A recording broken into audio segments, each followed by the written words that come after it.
నమస్తే. Welcome to Sri media. నేను మీ విష్ణుప్రియ. ఈ మధ్య కాలంలో న్యాయస్థానం నుంచి వస్తున్న తీర్పులు కొన్ని విచిత్రంగాను, మరికొన్ని ఆశ్చర్యకరంగాను ఉంటున్నాయి. ప్రజలు దీని మీద చాలా రకాలైనటువంటి చర్చలు చేస్తున్నారు. అసలు ఈ తీర్పుల వెనకాల కారణం ఏంటి? ఆ తీర్పులను నిర్ణయించేటప్పుడు వాళ్ళు వేటిని పరిగణలోకి తీసుకుంటారు? ఇలాంటి సందేహాలన్నీ కూడా ప్రజల్లో చాలా ఉన్నాయి. వాటన్నిటిని తెలుసుకోవడం కోసం, వాటి వెనకాలున్న అంతరార్థాన్ని, అసలు విషయాన్ని తెలుసుకోవడం కోసం ఇప్పుడు మనమొచ్చాం. మనతో పాటు ఉన్నారు హైకోర్టు లాయర్ రామారావు గారు. సార్‌తో మాట్లాడి ఇప్పుడు కొన్ని విషయాల గురించి పూర్తి విశ్లేషణ తెలుసుకుందాం. నమస్తే సార్. నమస్తే. సార్, ఈ మధ్య రీసెంట్‌గా మనకి మధ్యప్రదేశ్‌లో ఒక తీర్పు చెప్పడం జరిగింది. భర్తకి భార్య ఉండగానే వాళ్ళు మరొక యువతితో సహజీవనం చెయ్యొచ్చు, కలిసుండొచ్చు. ఇది న్యాయపరమే అనేటువంటి తీర్పొకటి బయటకొచ్చింది సార్. ఇలాంటి తీర్పులని ఏ న్యాయస్థానం అయినా ఎంతవరకు సమర్థిస్తుంది? అంటే ఇలాంటి తీర్పులు ఎలా వస్తున్నాయి? ఇంకా ఇలాంటివి చాలా కూడా వింటున్నాం గదా మనం. ముందుగా మొన్న సీజేఐ గారు కొన్ని వ్యాఖ్యలు చేసిండ్రు. మీరు ఆ శ్రీ మహావిష్ణువుని ప్రార్థిస్తే ఆయన విగ్రహాన్ని మళ్ళీ అక్కడ ప్రతిష్ఠించి దాని బాగోగులనేది చూస్తారనేది. దాన్ని పూర్తి స్థాయిలో ఇప్పుడు జడ్జిల వ్యాఖ్యలు కానీ లేకుంటే కోర్టు భాష్యం కానీ పూర్తి స్థాయిలో వక్రీకరిస్తారు. ఆయన ప్రతి మతం పైన అంటే సంపూర్ణమైన గౌరవం కలిగి ఉన్నారు. గౌరవనీయులైన ప్రధాన న్యాయమూర్తి గారు అన్ని మతాల పట్ల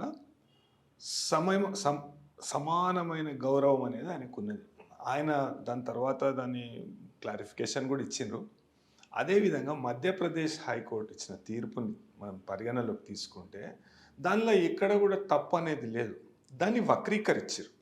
ఎందుకు వక్రీకరించారంటే మధ్యప్రదేశ్ హైకోర్టు ఇప్పుడు కొంతమంది మొన్న ఒక హీరోయిన్, నాకు గతంలో ఒక హీరో పైన నాకు క్రష్ ఉండే, అయితే ఆ హీరోని నేను అప్రోచ్ అయితే ఆయన నన్ను చెల్లె అని సంబోధించిండు, నేను చాలా డిసప్పాయింట్ అయినా అనేది చెప్పడం జరిగింది.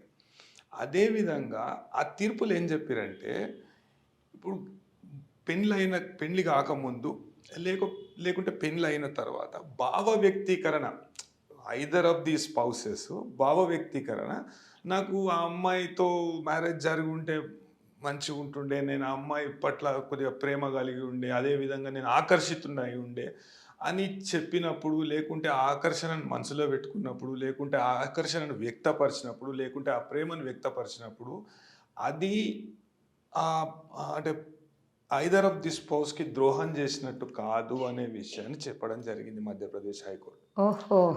నువ్వు పెళ్ళి అయ్యి ఉండి పెళ్ళిలో అంటే ఒక భార్యాభర్తల బంధం కొనసాగించుతూ వేరే వాళ్ళతో అక్రమ సంబంధం పెట్టుకోవడం అనేది చట్టరీత్యా తప్పు, న్యాయ సూత్రాల ప్రకారం అది తప్పు, అది ఒక నేరంగా కూడా పరిగణింపబడుతుంది. కోర్టు చెప్పిన దానికి ఆ భాష్యాన్ని వక్రీకరించి మీడియా ఛానళ్ళు కావచ్చు, ఎంతోమంది, ఇప్పుడు మన దగ్గర స్వాతంత్రం అనేది ఎక్కువైపోయింది. భావ వ్యక్తీకరణ స్వేచ్ఛ పేరుతో ఎట్లా పడితే అట్లా వక్ర భాష్యాలకు తెరలేపుతుండ్రు. అయితే ఇప్పుడు ఒక పెళ్ళైన వ్యక్తితో మొన్న నేను ఒక కేసు చేయడం జరిగింది. అయితే దాంట్లో నేను ఒక బెయిల్ కొరకు నేను ఆర్గ్యుమెంట్ చెప్తుండగా జడ్జి గారు ఏమన్నారంటే అయితే ఆమె ఒక వ్యక్తి పైన రేప్ కేసు పెట్టడం జరిగింది. రేప్ కేసు పెట్టి అంటే ఆమె ఏం చెప్తుందంటే, అంతకుముందు రేప్ కేసు పెట్టకముందు ఆమె ఏం చెప్తుందంటే, గత 10 సంవత్సరాలుగా ఇతను నాకు తెలుసు, ఈయనకు పెళ్ళయిందని నాకు తెలుసు, పెళ్ళై 2 పిల్లలు ఉన్నారని నాకు తెలుసు, కానీ నేను ఆయనను ప్రేమించాను, ఆయన భార్యకు విడాకులు ఇచ్చి నన్ను పెళ్లి చేసుకుంటా అని ఆయన చెప్పడంతో నేను ఆయనకు లొంగిపోయాను, కాకుంటే ఇప్పుడు నన్ను పెళ్లి చేసుకుంటలేడు, అయితే నన్ను అంటే ఆయన లైంగిక వాంఛను తీర్చుకుంటూ నన్ను మభ్యపెట్టాడు, నన్ను మోసం చేశాడని ఆమె కంప్లైంట్ పెట్టింది. అయితే అది రేపు ఎట్లయితుంది? అదేవిధంగా అదే తీర్పులో మధ్యప్రదేశ్ హైకోర్టు ఏం చెప్పిందంటే, ఒక స్త్రీ ఒక పెళ్ళైన ఒక పురుషునితోని సహజీవనం చేస్తుంటే అది దానిలో తప్పేం లేదు అని చెప్పింది. అంటే ఇప్పుడు ఒక స్త్రీ పెళ్ళైన పురుషుడితో సహజీవనం అంటే ఆయనకి మళ్ళీ భార్య, పిల్లలు ఉంటారు కదా సార్! అలా కుటుంబం ఉన్నా కూడా ఆయన ఈవిడతో సహజీవనం అది చేయొచ్చా? నేరం కావచ్చు. 2 ఉంటాయి. తప్పు, నేరం. అంటే ఇప్పుడు నైతికంగా కొన్ని విషయాలు తప్పని సమాజం అంటది. కొన్ని నేరాలు, తప్పులు 2 అయితాయి. ప్రతి తప్పు నేరం కాదు. ప్రతి నేరం తప్పు కాదు. ఓహ్! ఇప్పుడు ఇది నేరమా? ఒక భార్య, పిల్లలు ఉండగా ఆయన మరో వ్యక్తితో ఆమె ఇంకొక ఇంట్లో ఆమెకు భర్త ఉంటే నేరం. ఆమెకు భర్త లేకుండా ఈయన ఆవిడతో కలిసి ఉంటే నేరం కాదా సార్? నేరం కాదు. తప్పది. నైతికంగా తప్పు. తప్పు. కానీ సామాజికంగా తప్పు. న్యాయపరంగా, అది చట్టపరంగా నేరం నేరం కాదది. ఆమెకు స్వేచ్ఛ ఉన్నది. నేను ఎవరితోనైనా కలిసి ఉంటా అంటది. ఆమె స్వేచ్ఛ వ్యక్తపరుస్తుంది. అహా! ఈయన వైపు నుంచి అది నేరం కాదా? ఈయనకు ఆల్రెడీ భార్య ఉంటుంది, పిల్లలుంటారు. ఈయనెళ్లి ఇంకొక ఆవిడతో కలిసి ఉండడం అనేది నేరం కాదా? అయితే ఆమె ఇప్పుడు తప్పు, నేరం ఇప్పటిదాకా చెప్పిన. అది నైతికంగా, సామాజికంగా ఒక తప్పు కావచ్చు.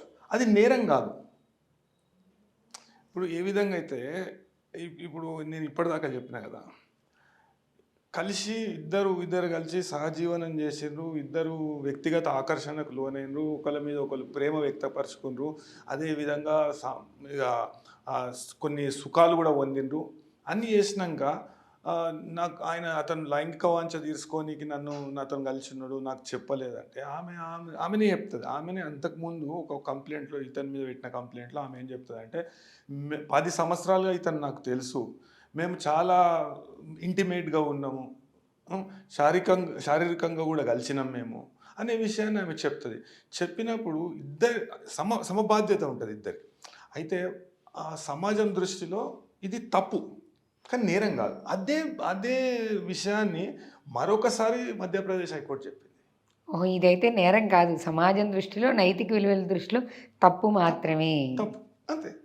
అంతే. అంతే. కానీ ఇక్కడ మీరు ఇంకో విషయం చెప్పారు కదా సార్! ఆవిడకి కూడా ఇప్పుడు సదరు వ్యక్తి ఒక మహిళతో కలిసి ఉంటే ఆవిడకి భర్త ఉంటే తప్పు అని.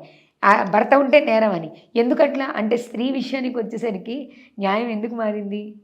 ఇప్పుడు ఈయనకు స్త్రీ అంటే ఇప్పుడు ఇతని భార్య కంప్లెయింట్ పెట్టొచ్చు. ఓకే. ఇతని భార్య కంప్లెయింట్ పెట్టొచ్చు. ఈవిడికి ఆ హక్కుంది. నా భర్త ఎప్పుడు పెట్టొచ్చు? ఈమెను పెళ్లి చేసుకుంటే పెట్టొచ్చు. ఇంకొక ఆవిడతో కలిసి ఉంటే కంప్లెయింట్ కలిసి ఉంటే పెట్టడానికి పెట్టలేదు. కేవలం పెళ్లి చేసుకుంటే మాత్రమే కంప్లెయింట్ పెట్టడానికి ఉంది. బైగామి అంటారు. ఓకే. అయితే మన హిందువులలో అంటే దాన్ని ఏమంటారు పాలిగామి. ఎక్కువ మంది స్త్రీలను వివాహం చేసుకోవడం పాలిగామి అంటారు. పాలిగామి ఈజ్ ప్రొహిబిటెడ్. ఓకే. పాలియాండ్రీ అంటే ఒక స్త్రీ ఎక్కువ పురుషులను వివాహం చేసుకోవడం. అది మనకు కొన్ని నార్త్ ఈస్టర్న్ స్టేట్స్లో కనబడుతుంది ఇప్పటికి కూడా. ఇప్పుడు మహాభారతంలో ద్రౌపది 5 భర్తలు ఉంటారు ఆమెకు. అదేవిధంగా కొన్ని స్టేట్స్లో మనకు పాలిగామి కనబడుతుంది. కొన్ని స్టేట్స్లో మనకు పాలియాండ్రీ కనబడుతుంది. వాళ్ళ సమాజం వాళ్ళ మతపరమైన ఆచారాల ప్రకారం అది సరైనదే. అయితే వాస్తవానికి మొత్తం చట్టం దృష్టిలో అది నేరం కాదు. అది ఒక తప్పు. అంతే. తప్పుకి శిక్ష ఉండదు. ఒకవేళ ఈవిడొచ్చి ఇప్పుడు సదరు భార్య వచ్చి నా భర్త మరొక స్త్రీతో సహజీవనం చేస్తున్నారు. దీనివల్ల నా కుటుంబ జీవితానికి, నా పర్సనల్ లైఫ్‌కి రెండిటికి కూడా ప్రాబ్లమ్ ఉంది అని ఆవిడొచ్చి కేస్ పెట్టడానికి అవకాశం ఉందా? లేదా? ఆమె విడాకులు తీసుకునే అవకాశం ఉంటుంది. అంతేగాని ఈయన తప్పు విడాకులు చేస్తున్నారని తీసుకొని నాకు నా మెయింటెనెన్స్ చూసుకోవాలి. నేను ఈ కారణం వల్ల ఇతని నుండి విడాకులు కోరుతున్నాను. అదేవిధంగా ఇతను ఆ సంసారిక జీవితాన్ని వేరే స్త్రీతో పంచుకోవడం అనేది నాకు ఇష్టం లేదు అనే విషయాన్ని ఆమె చెప్తూ విడాకులు తీసుకోవచ్చు. కాకుంటే ఇతను వేరే స్త్రీని పెళ్లి చేసుకుంటే పెళ్లిని ఈమె కోర్టులో ఎస్టాబ్లిష్ చేయగలిగితే అప్పుడు అది నేరం అవుతుంది. ఓకే. అప్పటిదాకా ఈవిడికి కేవలం విడాకుల కోసమే కానీ నా భర్త తప్పు చేస్తున్నారని చట్టపరమైన సహాయం తీసుకునే అధికారం ఈవిడికి లేదు. ఇదే కేస్‌ని రివర్స్‌లో చూద్దాం సార్. ఇప్పుడు 2 చూస్తున్నాం కదా పేపర్‌లో మనం. ఇదే ఒక కుటుంబం ఉంటే భర్త విషయాన్ని పక్కకు పెడితే భార్య వేరొకరితో వివాహేతర సంబంధం పెట్టుకుంటే ఇప్పుడు పురుషుడు వెళ్ళి నా భార్య వివాహేతర సంబంధం పెట్టుకుందని కేసు పెట్టే అవకాశం ఉందా? విడాకులు కోరొచ్చు. అంతే. ఇక్కడ స్త్రీ పురుషుల భేదం ఏం లేదు. ఇప్పుడు ఆయన కూడా విడాకులు తీసుకోవచ్చు కానీ ఆవిడ తప్పు చేస్తుందని చట్టాన్ని ఆశ్రయించడం గానీ, న్యాయాన్ని ఆశ్రయించడం గానీ, ఆ తప్పుకి ఆవిడని శిక్షించమని అడిగే అర్హత స్త్రీకి గాని, పురుషుడికి గాని మన లేదు. శిక్షా స్మృతిలో అయితే అది నేరం కాదు. నేరం కాదు. నేరం నేరం కాదు కాబట్టి శిక్ష లేదు. శిక్ష లేదు. కేవలం విడాకులు మాత్రమే తీసుకోవచ్చు. విడాకులు మాత్రమే ఇప్పుడు తీసుకోవాలి. ఇక్కడ స్త్రీకైతే నాకు భరణం ఇవ్వాలి, ఆ, నా ఆర్థిక స్వావలంబన అంతా చూసుకోవాలి అని అడిగే అధికారం ఉంది గదా! నిజానికి ఇలాంటి కేసెస్ ఎక్కువవుతున్నప్పుడు ఇప్పుడు ఇద్దరు ఉద్యోగాలు చేస్తున్నారు గదా! భర్తకి అలా అడిగే అవకాశం లేదా న్యాయంలో, చట్టంలో? అయితే భర్తకు మన చట్టాలలో అయితే అట్లా అడిగే అవకాశం లేదు. అయితే మా విదేశాలలో అయితే అట్లాంటి అంటే అది ఇప్పుడు వాళ్ళ దాంట్లో మనకు మ్యారేజ్ అనేది ఒక సెక్రమెంట్. మనకేందంటే హిందూ వివాహ చట్టంలో కావచ్చు అది చెప్పబడ్డది. It is a సేక్రమెంట్. అయితే మన మన కాడ ఆ, ఇడుపు కాయిదం అంటాం. అంటే వాళ్ళు కూర్చొని ఇది చేసుకోవడం. మాట్లాడుకొని రాజీ చేసుకోవడం. రాజీ చేసుడు కాదు, ఇడుచుకు విడిపోవడం. ఓకే. అలా మేము కొన్ని కేసెస్ చూస్తుంటాం. ఆ కేసులు ఏమైతాయంటే అప్పట్లో పెద్దగా విద్యా వ్యవస్థ అనేది ఎక్కువ ఎదగలేదు కాబట్టి కొన్ని తెలంగాణ మారుమూల పట్టణాలలో ఎక్కువ చదువుకొని ఉండరు కాబట్టి ఆడాడిని పంచాయతీ పెట్టుకొని ఆ, అంటే వాళ్ళ విడాకులు కస్టమరీ ఫార్మ్ ఆఫ్ డివోర్స్ అనేది తీసుకోవడం జరుగుతుంది. అయితే అది అప్పటి వరకు నడుస్తుంది. అతను ఇంకొక మ్యారేజ్ చేసుకుంటాడు, మ్యారేజ్ చేసుకొని ఆమెతో పిల్లలు కంటాడు. పిల్లలు కంటాక అతని సర్వీస్ రికార్డులలో మొత్తము మొదటి భార్య పేరే ఉంటుంది. కాకుంటే వీళ్ళు కలిసి ఉండరు, సంవత్సరాల కొద్ది వాళ్ళ పిల్లలు పెద్దగా అవుతారు. వాళ్ళ పిల్లలు పెద్దగా అయినాక వాళ్ళు వచ్చి ఈయన ఆస్తులలో వాటా అడగడం జరుగుతుంది. వాస్తవానికి వాళ్ళు కూడా హక్కుదారులే, వీళ్ళకి కూడా హక్కు రావాలి. అయితే కొన్ని సందర్భాలలో ఏమవుతుందంటే బహుభార్యత్వం మన హిందువులలో లేదు కాబట్టి, అంటే ముందున్న ఆవిడకి ఖచ్చితంగా విడాకులు ఇస్తేనే రెండో పెళ్లిని చట్టం గాని, న్యాయం గాని చట్టపరంగా విడాకులు ఇవ్వాలి. చట్టపరంగా విడాకులు ఇస్తేనే సమర్థిస్తారు. అట్లా ఉంటుంది. అదేవిధంగా మీరు అడిగినట్టు ఇప్పుడు భార్య ఇప్పుడు ప్రస్తుతం మన భారతదేశంలో ఉన్న పరిస్థితులు చూస్తే, లేకుంటే మన చట్టాలను మనం ఒకసారి పరిశీలిస్తే, భార్య కూడా వేరే వ్యక్తితో సంబంధం పెట్టుకున్నా కానీ విడాకులు కోరవచ్చు. కొన్ని సమయాలలో అంటే హై సొసైటీలో ఏం జరుగుతుందంటే ఇట్లా పరువు నష్టం కావచ్చు, ఇది కావచ్చు, అది కావచ్చు, అట్లాంటి కేసులు అనేది పెట్టడం జరుగుతుంది. అంతేగాని ఆవిడ నుంచి ఇది తప్పని చెప్పడానికి లేదు, ఆవిడ నుంచి డబ్బు ఆశించడానికి అవకాశం లేదు, డబ్బు ఆశించే అవకాశం ఉండదు. ఒకవేళ ఆవిడ పెళ్లి చేసేసుకుంటే చెల్లదు కదా ఆ పెళ్లి. ఓకే, ఆవిడ చేసుకున్న చెల్లదు, ఈయన చేసుకున్న చెల్లదు. ముందైతే చట్టపరంగా విడాకులు తీసుకోవాల్సిందే. ఇప్పుడు హిందూ వివాహ చట్టంలో ఏం చెప్పబడుతుంది అంటే భార్యత్వం అనేది లేదు మనకాడ. అదేవిధంగా పాలియాండ్రీ, స్త్రీ ఎక్కువ మంది పురుషులను పెళ్లి చేసుకునే అవకాశం లేదు. సో అట్లా చేసుకున్నా కానీ చెల్లదు. అయితే ఇప్పుడు ఏంటంటే ఒక స్త్రీ అంటే ఈ తీర్పులో ఏం చెప్పబడ్డదంటే, ఒక స్త్రీ ఇంకొక పురుషునితో సహజీవనం చేస్తున్నాం కాకుంటే ఆ పురుషునికి వేరే స్త్రీతో మ్యారేజ్ అయి ఉండొచ్చు, పిల్లలు అయి ఉండొచ్చు, లేకుంటే వేరే సంసారం ఉండొచ్చు, ఈమె కంటే ముందుగా, లేకుంటే కొన్ని సమయాలలో ఏంటంటే కలిసి ఉన్నాక కూడా ఇద్దరు ఒక అండర్స్టాండింగ్కి వచ్చి అతను వేరే అమ్మాయిని పెళ్లి చేసుకుంటాడు చెప్పకుండా. అట్లా కూడా కొన్ని సందర్భాలు ఉంటాయి. అయితే మ్యారేజ్ అనే ఇన్స్టిట్యూషన్ని హిందూ సమాజం గుర్తించింది. అంటే మ్యారేజ్ మన దాంట్లో సేక్రమెంట్ కాబట్టి మనకు విడాకులకు మంత్రాలు ఉండయి, ఏమున్నా ఇడుపు కాయిదం ఉంటుంది అంతే. అదే మనం కొన్ని గ్రామాలలో చూస్తుంటాం ఇప్పుడు కూడా, వాళ్ళకు అంత పెద్దగా చట్టం గురించి అవగాహన ఉండదు. అయితే కొన్ని ట్రైబల్ ఏరియాస్లో చూస్తుంటాం మనం, వాళ్ళ దాంట్లో కస్టమరీ డైవర్స్ అనేది ఉంటుంది. అయితే కొన్ని సమయాలలో మన చట్టం కూడా గుర్తిస్తుంది కస్టమరీ డైవర్స్ అనేది. ఓకే. అయితే కొన్ని సందర్భాలలో ఏంటంటే భర్త మన ప్రభుత్వ ఉద్యోగం చేస్తుంటాడు, ఒక పురుషుడు ప్రభుత్వ ఉద్యోగం చేస్తుంటాడు. అట్లాంటి సమయాలలో సమస్యలు ఉత్పన్నమవుతాయి. అంటే మన పాత తరాలను తీసుకుంటే, ఒక 4-5 తరాల ముందట తీసుకుంటే, బహుభార్యత్వానికి సంబంధించి బొచ్చడి కేసులు కోర్టులలో పెండింగ్ ఉన్నాయి. అప్పట్లో అంటే నిజాం, ఇప్పుడు మహారాజా హరికిషన్ ప్రసాద్ ఉన్నాడు. మహారాజా కిషన్ ప్రసాద్కు అధికారికంగా 8 మంది భార్యలు, 4 ముస్లింలు. అయితే ఆ 4కి పుట్టిన పిల్లలందరూ ముస్లిం సాంప్రదాయంలో పెరిగారు. మహారాజా కిషన్ ప్రసాద్ ఎవరంటే నిజాంకు ప్రధానమంత్రి. ఓకే. అయితే మిగతా నలుగురు ఉన్నారు కదా, ఆ నలుగురికి పుట్టిన వాళ్ళందరూ హిందూ సాంప్రదాయంలో పెరిగారు. ఓహో!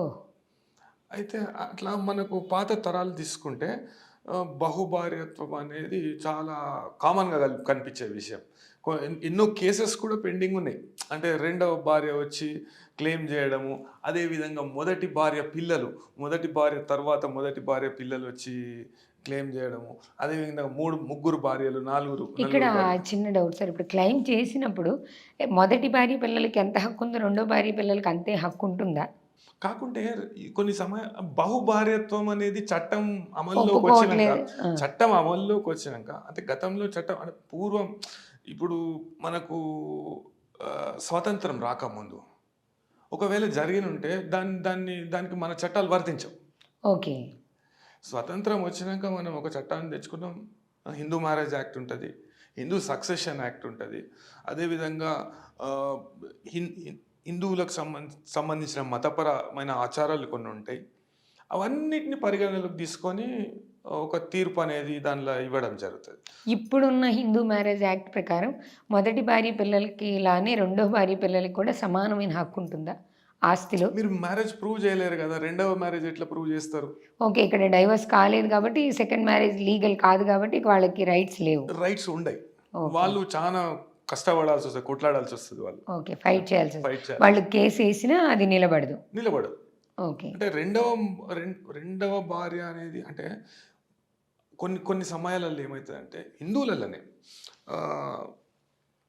మొదటి భార్య కొన్ని కారణాల వల్ల, అంటే ఆమెకు ఫిజికల్గా ఆమెకు బాగుండకపోవడం, లేకుంటే ఇప్పుడు హిందూ వివాహ చట్టంలో కూడా వేరే మతానికి మారిపోతే, ఐదర్ ఆఫ్ ది స్పౌసెస్ వేరే మతానికి మారిపోతే అది మొదటి కారణం డైవర్స్ తీసుకోనికి. ఓకే. ఈవిడ ఏదైనా ఇంకొక మతానికి కనుక కన్వర్ట్ అయితే ఈయన డైవర్స్ తీసుకోవడానికి భర్త కన్వర్ట్ అయినా అదే వర్తిస్తుంది. ఓకే. భర్త కన్వర్ట్ అయినా ఈవిడికి ఇష్టం లేకపోతే వేరే మతానికి వెళ్ళారని ఈ ఒక్క కారణం చూపించి వీళ్ళు డైవర్స్ తీసుకోవచ్చు. అయితే ఇంకొకటి ఏంటంటే ఇప్పుడు కొన్ని సమయాలలో అంటే అక్విసెన్స్ ఈ మన కాడ కొన్ని తరాల ముందు ఒక్కటే ఇంట్లో ముగ్గురు అక్క చెల్లెల్ని ఇద్దరు, అవును, అట్లా కూడా ఉంటుండే. అంటే వాళ్ళు సైమత్తోనే అందరూ ఇంట్లో ఒకటే వాళ్ళ ఇష్టంతోనే జరుగుతుంది. అక్క చెల్లెళ్ళకి కలిసి ఉంటారు. అయితే దాన్ని చట్టం గుర్తించదు. ఓకే. చట్టం గుర్తించదు. సో ఆడ మన ఇప్పుడు అందరు అదే అంటారు కదా, జబ్ మియా బీవీ రాజీ తో క్యా కరేగా కాజీ. అట్లా అంటే ఇక్కడ చట్టం ఏం గుర్తించదు. ఒకవేళ ఇన్ కేస్ వాళ్ళ మధ్యలో గొడవలు జరిగి వాళ్ళు గనక కోర్టులో వాళ్ళకి ఆస్తి కోసం పెట్టినా వాళ్ళు ఫైట్ చేయాల్సి వస్తుంది. వాళ్ళు సఖ్యతగా ఉన్నంతకాలం నడుస్తుంది సమాజంలో. కానీ చట్టపరమైన గుర్తింపు అయితే రెండో భార్య పిల్లలకి రాదు డైవర్స్ తీసుకోకుండా. రాదు. అంటే కొన్ని సందర్భాలలో ఏమవుతుందంటే ఇప్పుడు రెండవ వివాహం అనేది చెల్లదని చెప్తారు. కాకుంటే రెండవ వివాహం అతనికి పుట్టిన పిల్లలే కదా. అవును కదా. అయితే వారసత్వంగా వచ్చే ఆస్తులలో వీళ్ళకి హక్కు ఉంటుంది. అంటే వాళ్ళ తాతగారి ఆస్తి, ఐ మీన్ ఇప్పుడు వాళ్ళ తండ్రి సంపాదించిన ఆస్తిలో వీళ్ళకి హక్కు లేదు, కానీ వాళ్ళ తాతగారి ఆస్తిలో మాత్రం వారసత్వ హక్కు వీళ్ళకి ఖచ్చితంగా ఉంటుంది. ఇక్కడ డైవర్స్ ఇవ్వకపోయినా రెండో పెళ్లి చేసుకుంటే మాత్రం ఖచ్చితంగా ఉంటుంది. ఓకే, ఆ అవకాశం అయితే ఉంటుంది.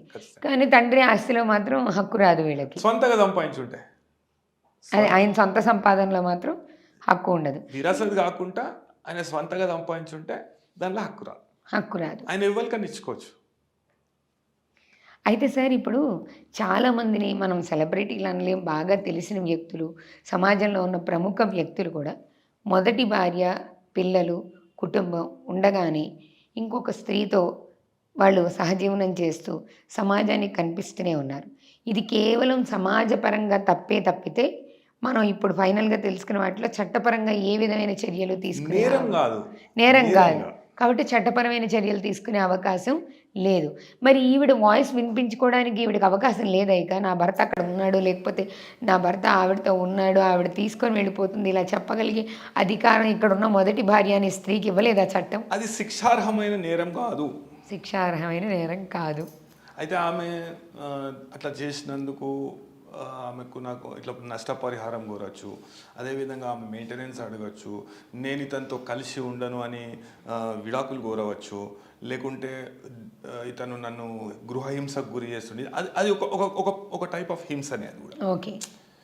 మానసిక హింస. కాబట్టి మనకు ఇంతకుముందు 125 సిఆర్పిసి ఉంటుండే. 125 సిఆర్పిసి ఏం చేసి చెప్తారంటే maintenance of wife and children. అదేవిధంగా 498A ఉంటుంది, క్రూయలిటీ, డెఫినేషన్ ఆఫ్ క్రూయలిటీ. క్రూరత్వం అంటే ఏంది? క్రూరత్వం అంటే మానసికంగా కూడా ఒక వ్యధకు గురి చేయడము. అంటే వేరే వాళ్ళని పెళ్లి చేసుకుంటే, వేరే వాళ్ళతో కలిసి ఉంటే మానసిక వేదన, మెంటల్లీ వీక్ అవుతారు కదా, అది మానసిక వేదనే. దాని మీద కంప్లైంట్ ఇవ్వచ్చు. ఇప్పుడు మీరు ఇందాక గృహహింస అన్నారు సార్. అసలు ఈ చట్టాలు న్యాయాలు అనేవి నిజంగానే మారుమూల గ్రామాల వరకు వెళ్తున్నాయా? రీసెంట్గా మేము మళ్ళీ దాన్ని వీడియో కూడా ప్లే చేస్తాం మ్యాక్సిమం వీలైతే. రీసెంట్గా ఒక వీడియో చూసాం.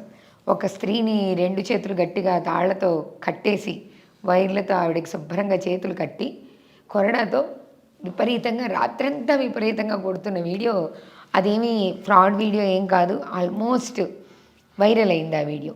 ఇప్పుడు అలాంటి గృహహింసలు జరుగుతున్నప్పుడు ఆవిడకి బయటకు వచ్చి చెప్పాలి. ఇప్పుడు ఆ అమ్మాయి చదువుకోలేదు, ఎక్కడో మారుమూల గ్రామంలో ఉంది, కానీ వీడియో అయితే ఎవరో తీశారు, అది వైరల్ అయింది అనుకోండి.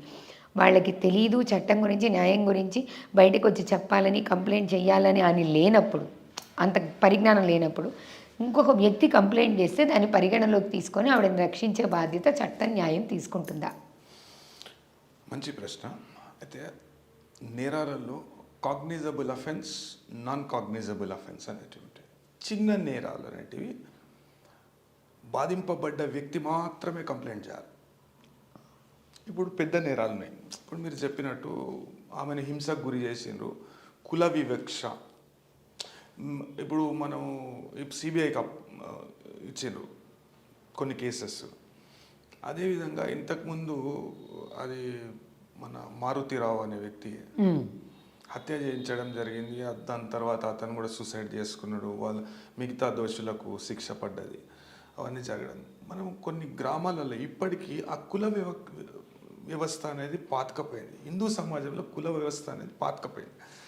అయితే కులం అనేది ఎక్కడికి వెళ్ళి పుట్టిందంటే, నా అధ్యయనం ప్రకారం, లేకుంటే నేను చదివిన కులం అనేది వాడు చేసిన వృత్తి బట్టి కులం పుట్టింది. అవును.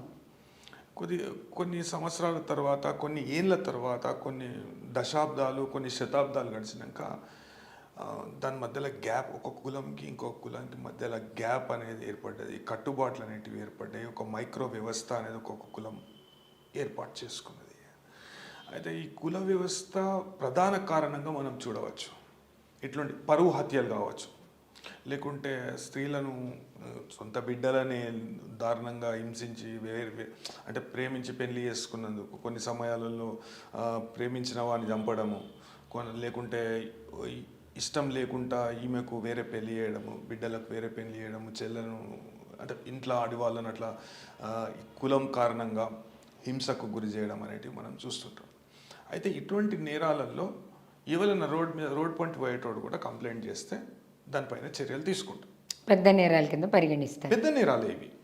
ఇప్పుడు రాత్రంతా ఆవిడని హింసించి కొట్టి ఉంటే అది పెద్ద నేరం కిందే పరిగణించాలి కదా. ఇప్పుడు కొన్ని సమయాలలో జాతీయ మానవ హక్కుల కమిషన్ కానీ, లేకుంటే రాష్ట్ర మానవ హక్కుల కమిషన్ కానీ జోక్యం చేసుకున్న సందర్భాలు కూడా ఉన్నాయి. ఇది మానవ హక్కుల ఉల్లంఘననే. ఈ కుల వ్యవస్థ, కులం పేరుతో లేకుంటే పరువు హత్యలు చేయడము, లేకుంటే ఆ అమ్మాయికి బలవంతంగా వేరే మ్యారేజ్ చేయడము, లేకుంటే ఆ అబ్బాయిని దూరం చేయడము, లేకుంటే ఎక్కడైనా దూరం తీసుకుపోవడము, ఆమెను కలవనీయకపోవడం, ఇవన్నీ మానవ హక్కుల ఉల్లంఘన కిందనే వస్తాయి. అయితే మేజర్ అయినాక కాకుంటే చిన్న వయస్సులో తప్పు చేస్తారని ఏ తల్లిదండ్రుల కన్నా ఉంటుంది. అంటే సడన్గా అంటే మానసిక పరిపక్వత అనేది ఉండదు కాబట్టి వాళ్ళు ఏమైనా తప్పు చేస్తారేమో, లేకుంటే నా బిడ్డను తీసుకుపోయి వీడేమైనా చేస్తాడేమో, ఆ బిడ్డకు ఏమైనా అనుకోంది అవుతుందేమో, అంటే తను సరైన వ్యక్తి కాదేమో తన కూతురు నుంచి చేయడానికి. అంటే వీళ్ళకి ఒక ఇమాజినేషన్ ఉంటుంది కదా, కరెక్ట్. అల్లుడు ఇలా ఉండాలి, ఒక మంచి స్టేటస్లో ఉండాలి, దానికి తగ్గట్టుగా ఆ వ్యక్తి కనపడకపోతే ఇలాంటి ఆలోచన. కనపడకపోవచ్చు. లేకుంటే వన్ సోషల్ బ్యాక్గ్రౌండ్ చూస్తారు కొంతమంది తల్లిదండ్రులు. సోషల్ బ్యాక్గ్రౌండ్ చూసి అరే చాలా తక్కువ సోషల్ బ్యాక్గ్రౌండ్ ఉన్నది అంటే మన సమాజంలో ఇట్లా ఈ కుల వ్యవస్థ కారణంగా ఇట్లా థింకింగ్ అనేది మారాలి. అయితే ఇప్పుడు మీరు అన్నట్టు అట్లా గాయపరచడము, లేకుంటే సాంఘిక బహిష్కరణకు గురి చేయడము కొన్ని దీంట్లో చూస్తాం మనం.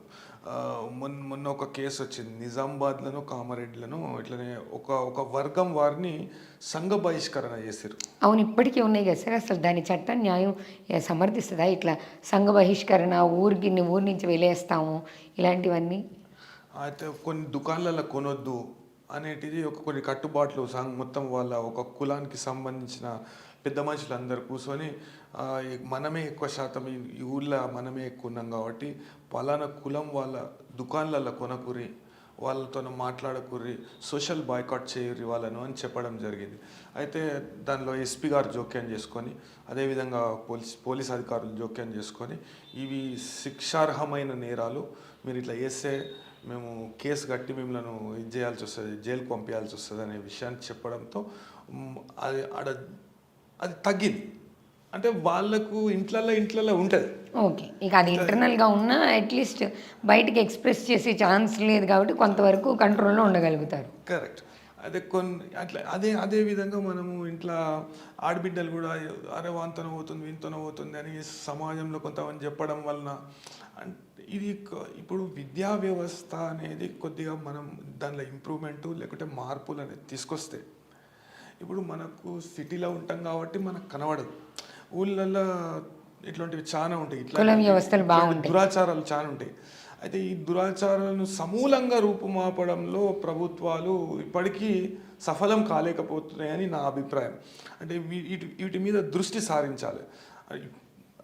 80% 90% మారింది, సమయం మారింది.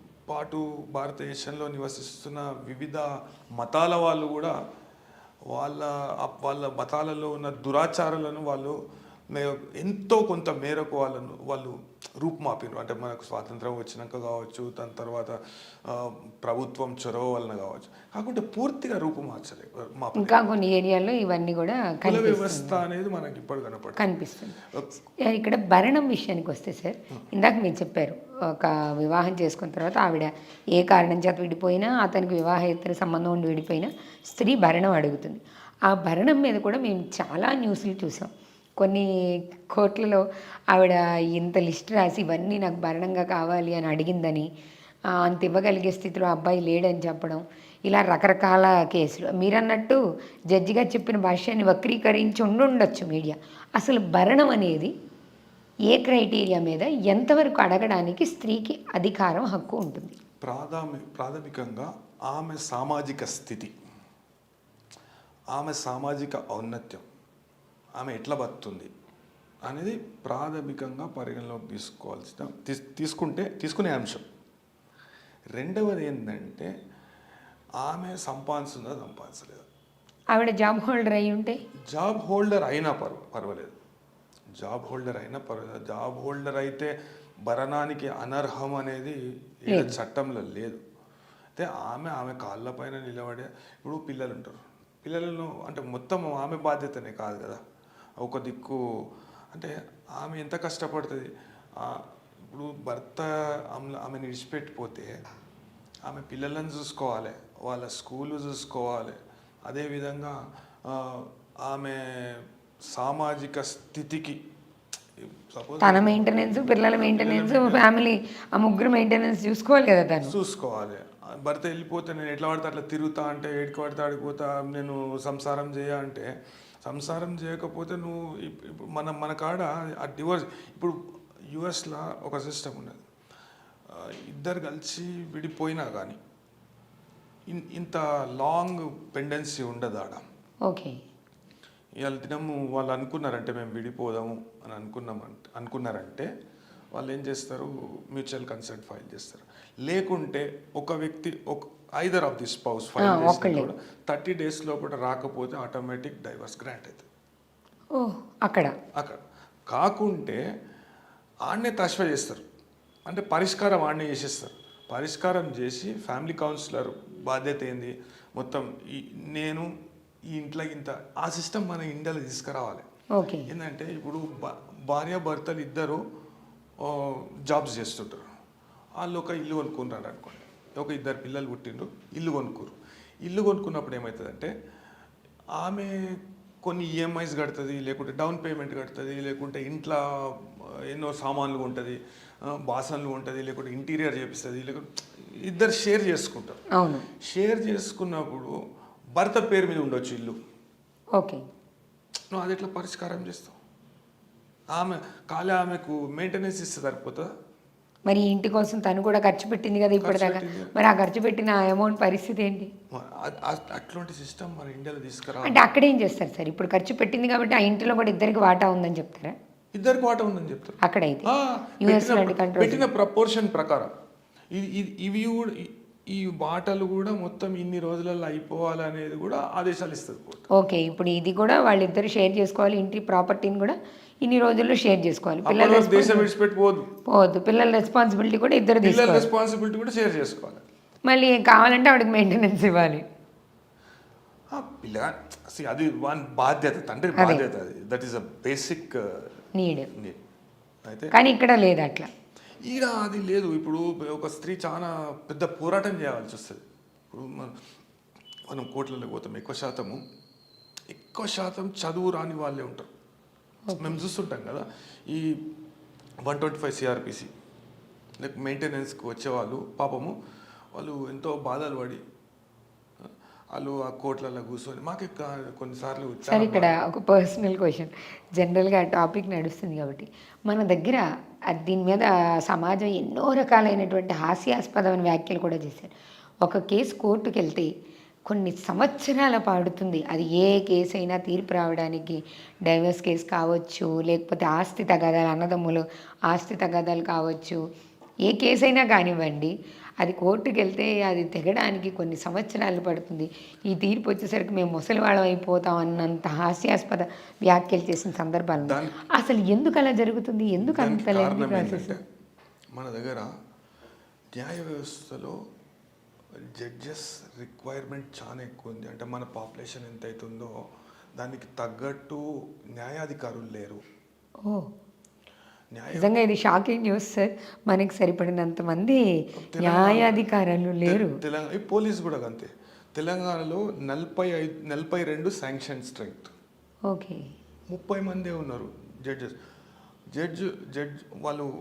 ఆనరబుల్ జడ్జెస్ కూడా తెలంగాణ హైకోర్టు కావచ్చు, ఏదైనా హైకోర్టు కావచ్చు, సుప్రీంకోర్టు కూడా కావచ్చు. ఇప్పుడు లాయర్స్ కానీ జడ్జెస్ కానీ ఎక్కువ శాతం ఏ కారణంతో చనిపోతారంటే నర్వ్ రిలేటెడ్, మైండ్ రిలేటెడ్ జబ్బులతోని కానీ రుగ్మతలతో బారివాడి చనిపోతారు. ఎందుకలా? అంత స్ట్రెయిన్ ఉంటుంది వాళ్ళ జాబ్లో. అయితే ఇప్పుడు శాంక్షన్ స్ట్రెంగ్త్ కంటే తక్కువ మంది జడ్జెస్ ఉన్నారు. కేసెస్ చాలా ఉంటాయి. ఒక్కొక్క కాజ్ లిస్ట్లో జడ్జి గారు ఒక్కొక్క రోజు 200 కేసులు డిసైడ్ చేయాలంటే, మొన్న కూడా ఒక జడ్జి గారు 7:30 వరకు కూర్చున్నారు. నైట్ 7:30 వరకు. అసలు కోర్ట్ టైం 7:30 వరకు. ఆయనకు సమాజం పట్ల బాధ్యత, కొద్దిగానన్నా మనం న్యాయం చేద్దామని చెప్పేసి. అయితే ఇంతకుముందు మీరు అన్నట్టు హాస్యాస్పదమైన వ్యాఖ్యలు, ఒక ఉర్దూ కవి పేరెందుకు కానీ అదాలత్ అని ఉర్దూలో మన కోర్టుని అదాలత్ అంటారు. అవును, అది విన్నాం. అదాలత్ అనే వర్డ్ కోర్టుని ఉర్దూలో అనడం ఇంతవరకు ఐడియా ఉంది. అయితే ఆయన ఏమంటాడంటే, అదాలత్ జానే వాలేకు ఆదాలత్. లత్ అంటే ఏంటి? దరిద్రం. ఆయన అట్లా అభివర్ణించిండు. అదాలత్ను ఆదాలత్ అన్నాడు ఆయన. అంటే అప్పట్లో ఉన్న అంటే నేను నిజాం టైమ్స్లో చెప్తున్నాను నేను. ఆ టైంలో ఉన్న న్యాయ వ్యవస్థ పటిష్టంగా లేదు, ఇట్లా దరిద్రం పడుతుంది కోర్టుకు పోతే అని అన్నట్టు ఆయన చెప్పడం జరిగింది. అంటే అప్పట్లో ఉన్న సామాజిక పరిస్థితులను అది అద్దం పడుతుంది. కానీ ఇప్పటికి అలాంటి పరిస్థితి లేదంటారా సార్? ఒక కేస్ పెడితే సంవత్సరాల తరబడి తిరగడం. దానికి ప్రభుత్వం స్పందించాలి దానిపైన. దానికి తగ్గట్టు వీళ్ళు లాయర్‌లకి సారీ టు సే దిస్ లాయర్‌లకి వీళ్ళు కట్టుకునే డబ్బులు కూడా ఎక్కువ అవ్వడం, వీళ్ళు భరించలేని స్థితిలో ఉండడం నిజంగానే సమాజంలో ఉన్నాయా? కేవలం ఇది అపోహ మాత్రమేనా? లేదు ఇప్పుడు ఒక ఒక కక్షిదారు ఉండొచ్చు, లేకుంటే ఒక లిటిగెంట్ ఉండొచ్చు. లిటిగెంట్కి ఎప్పుడు సత్వరమైన న్యాయం జరగనప్పుడు, ఇబ్బందులకు గురైనప్పుడు వాని ఆవేదనను సమాజంకు చెప్తాడు వాడు. 100% సమాజంలో చెప్పుకుంటాడు. ఆ, నాకు పని అవుతుందా అంటే వ్యవస్థ అనేది సరిగా నడిస్తే ఇప్పుడు ప్రభుత్వం దృష్టి సారించాలి దీని మీద. జ్యుడిషియల్ ఆఫీసర్స్ సంఖ్య పెంచాలి. జ్యుడిషియల్ ఆఫీసర్స్ ఓరియంటేషన్ ఇంకేదైనా ఆల్టర్నేటివ్ సిస్టమ్స్. ఇప్పుడు మనకు వేరే పరిష్కార మార్గాలు అనేటివి, ఇప్పుడు ఆర్బిట్రేషన్ ఉన్నది, మీడియేషన్ ఉంది, కౌన్సిలింగ్ ద్వారా చేసుకోవచ్చు. ఈ విషయాలన్నీ ప్రజలకు దృష్టికి తీసుకుపోవాలి. 20% కేసులు 100 కేసులు ఉంటే 20% కేసులు మన మీడియేషన్ ద్వారా, లేకుంటే ఆర్బిట్రేషన్ ద్వారా, కన్సిలియేషన్ ద్వారా పరిష్కృతం అవుతాయి. ఇప్పుడు మీరు ఎప్పుడైనా లీగల్ సర్వీసెస్ అథారిటీ ఉంటుంది, దానిలో లోక్ అదాలత్ ఉంటుంది. లీగల్ సర్వీసెస్ అథారిటీకి వెళ్ళి ఎంతోమంది పరిష్కారం చేసుకుంటున్నాడు. అయితే దీన్ని కింది స్థాయికి తీసుకుపోవాలి. ఇంకా ఇట్లాంటి మీడియేషన్ సెంటర్లు ప్రతి గ్రామంలో, జిల్లాలో కాదు, ప్రతి గ్రామంలో ఏర్పాటు చేయాలి.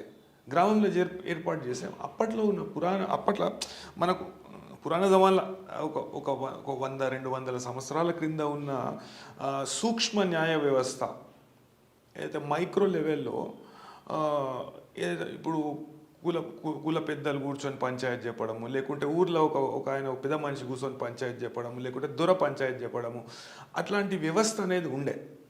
అట్లాంటి వ్యవస్థను అంటే ఆ వ్యవస్థను తీసుకురమ్మంటలే నేను. ఒక చట్టం చదివిన వ్యక్తిని, ఒక న్యాయవాదిని, లేకుంటే ఒక న్యాయమూర్తిని, లేకుంటే క్వాలిఫైడ్ ఒక వ్యక్తిని కింది స్థాయిలో, క్షేత్రస్థాయిలో ఇట్లాంటి పరిష్కార మార్గాలు సూచించే వ్యవస్థను ఏర్పాటు చేస్తే సగం కేసులు తగ్గిపోతాయి. అప్పుడు ఈ కోర్టుల మీద నీ అపోహలు కూడా తగ్గుతాయి. కోర్టుకి వెళ్తాం, సంవత్సరాలు తిరగాలి.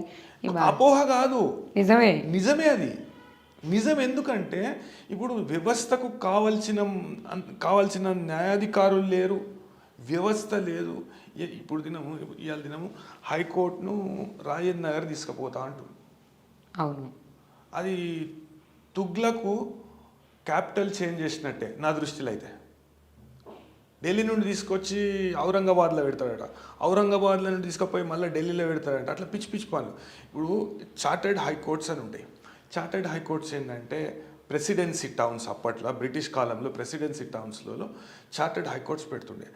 చార్టర్డ్ హైకోర్ట్స్ ఏంటంటే ఆ ఉన్నత న్యాయస్థానంగా వ్యవహరిస్తూ ఆ సిటీకి సంబంధించిన సివిల్ కేసెస్ కానీ, క్రిమినల్ కేసెస్ కానీ మొత్తం ఆ కోర్టు కాంప్లెక్స్లోనే డిసైడ్ చేసే ఒక వ్యవస్థ అనేది చార్టర్డ్ హైకోర్ట్.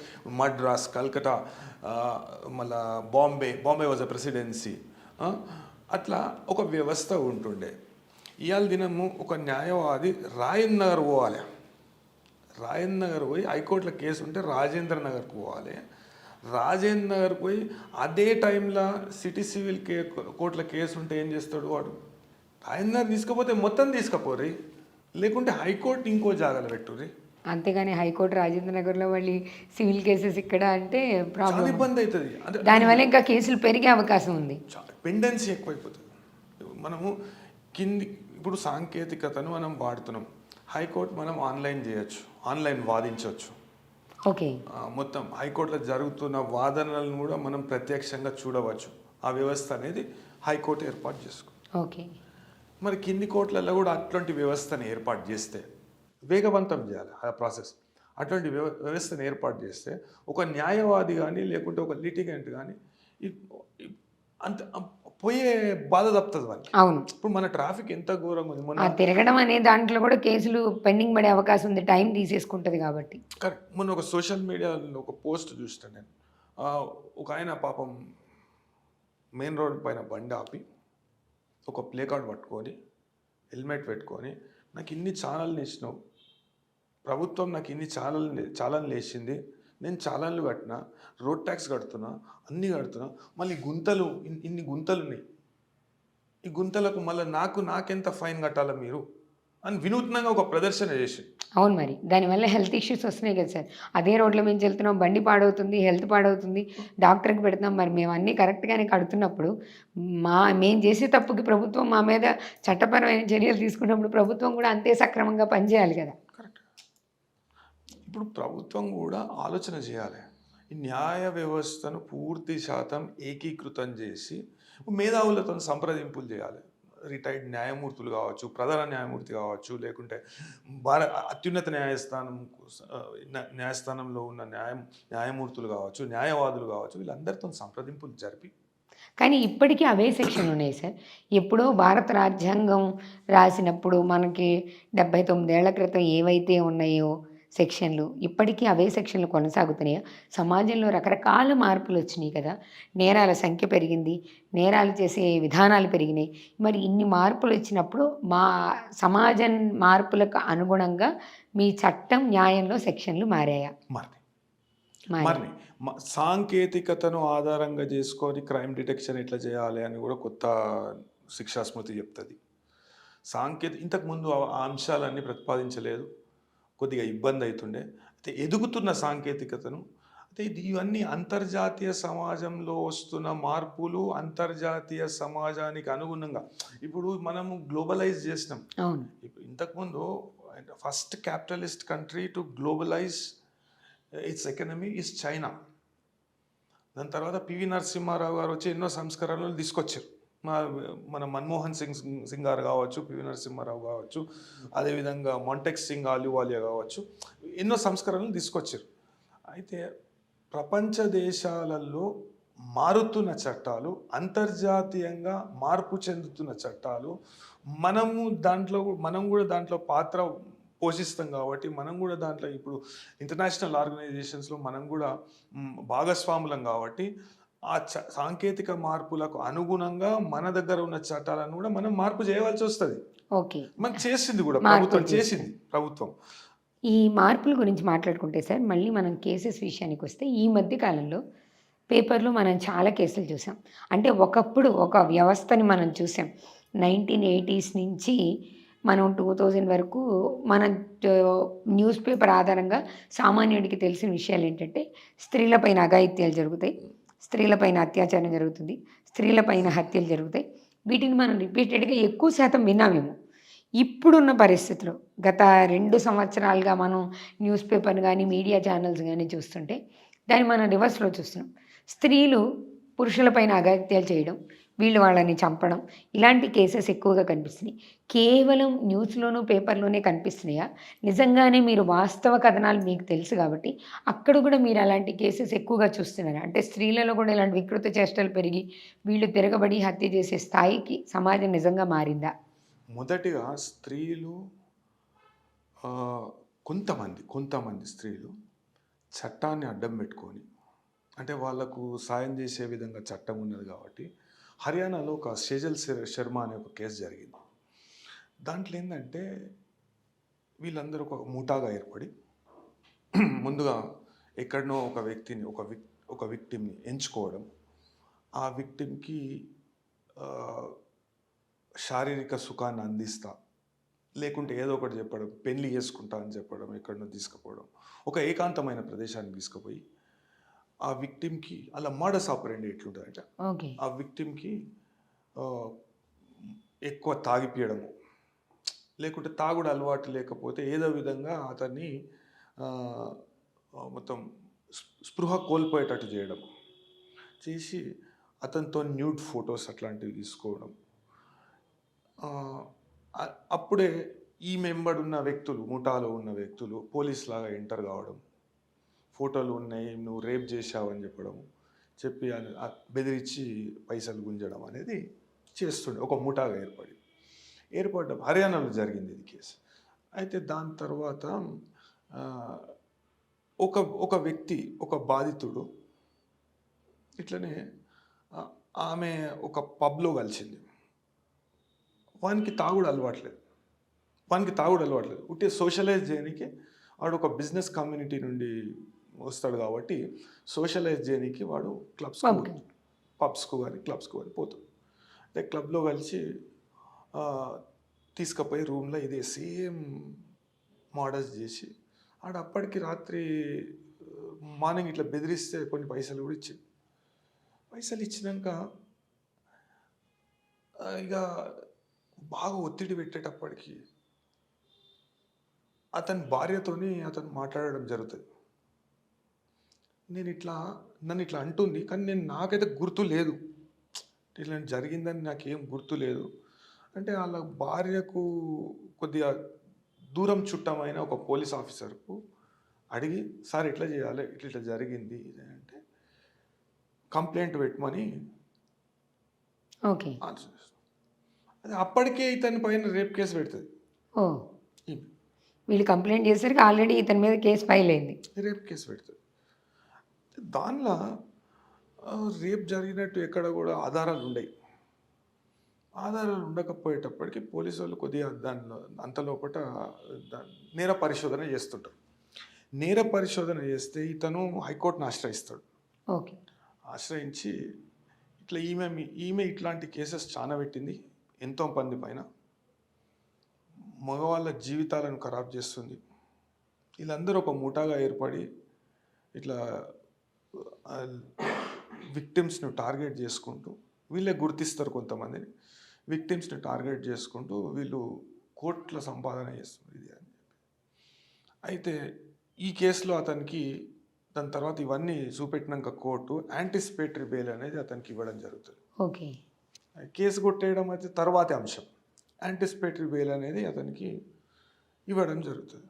అంతలోపట ఈమె ఏం చేస్తుందంటే, ఈమె కూడా ఒక బెయిల్ పిటిషన్, అప్పటికి ఈమెను అరెస్ట్ చేస్తారు, ఆధారాలు దొరికాయి కాబట్టి. దొరికాయి కాబట్టి. అయితే అరెస్ట్ చేసినాక ఈమె బెయిల్ పిటిషన్ వేస్తుంది. బెయిల్ పిటిషన్ వేసినప్పుడు ఈ అంశాలన్నీ ప్రస్తావిస్తూ ఆడ న్యాయమూర్తి ఏం చెప్తాడంటే, ఒక సిట్ అనేది ఏర్పాటు చేయండి డీజీపీ ఆధ్వర్యంలో.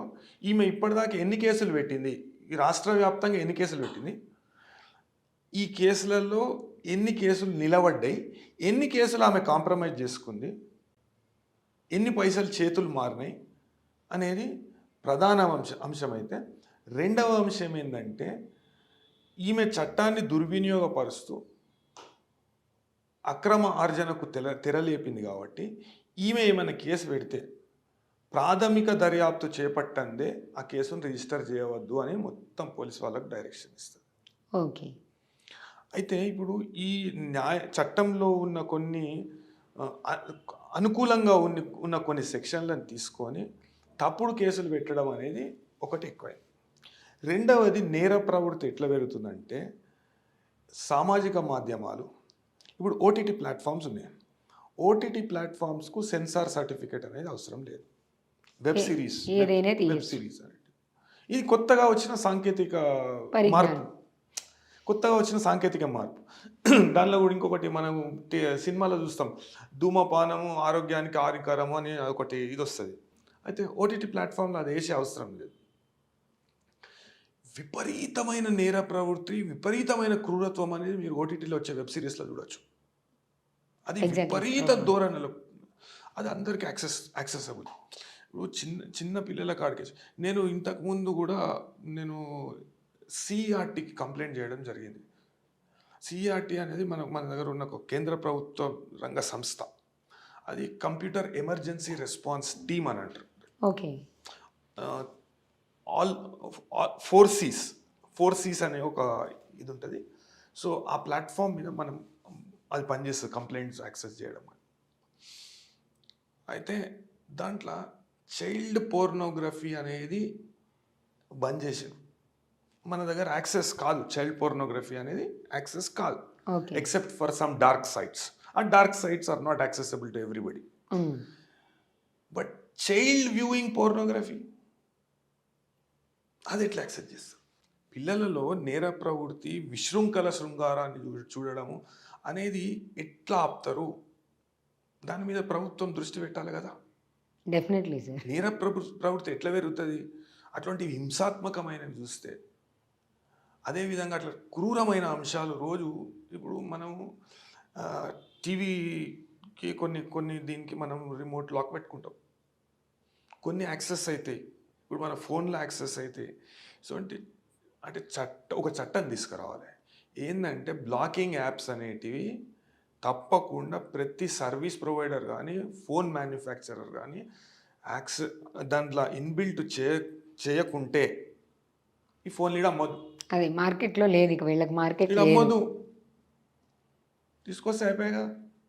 ఎన్నో సార్ ఇప్పుడు మీరు ఇదే టాపిక్ చెప్పారు కదా! మనకి ఈ ఓటీటీ ప్లాట్‌ఫామ్‌లో పిల్లలు ఇవి బాగా చూసి చైల్డ్ సైకాలజీ మారిందని. మనం ఈ టాపిక్ గురించి తీసుకుంటే ఈ కేస్ కూడా జరిగి పెద్ద ఎక్కువ రోజులు కూడా కాలేదు. ఆల్మోస్ట్ ఒక 1 మంత్ కూడా కాలేదు. మనం కూకట్పల్లిలో ఒక కేస్ చూసాం. 20 కత్తిపోట్లట. బాబు 20 కత్తిపోట్లట అసలు వాడు. వాళ్ళిద్దరూ కూడా ఇప్పుడు మాకు మెయిన్ డౌట్ ఏంటంటే ఆ అబ్బాయికి నిండా 15 ఏళ్ళు లేవు. ఆ పాప చిన్న పిల్ల. అది అంటే ఇక్కడ మాకు చాలా డౌట్లున్నాయి న్యాయపరంగా. అసలు ఇప్పుడు ఆ అబ్బాయికి ఏ శిక్ష వేస్తుంది న్యాయం? వాడు జువెనల్ కాబట్టి 3 సంవత్సరాల కంటే పరివర్తనాత్మకమైన శిక్ష వేయనీకి తప్ప కోర్టుకు వేరే మార్గం లేదు. అంటే కేవలం 3 ఇయర్స్ మాత్రం శిక్ష వేస్తారు. శిక్ష కూడా బాస్టల్ స్కూలా. ఓకే. అక్కడ వీళ్ళకి ఎలా ఉంటుంది సార్? ట్రీట్మెంట్ ఎలా ఉంటుంది?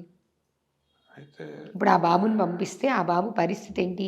ఈ 3 సంవత్సరాలు ఆ హాస్టల్ స్కూల్‌లో ఏం చేయిస్తారు మన అతనికి? శిక్షా స్మృతి ఏం చేస్తుందంటే అంటే 1908లో మెకాలే రూపొందించిన సూత్రాలు లేకుంటే బ్రిటిష్ చట్టాలకు దగ్గరగా ఉంటుంది మన చట్టం.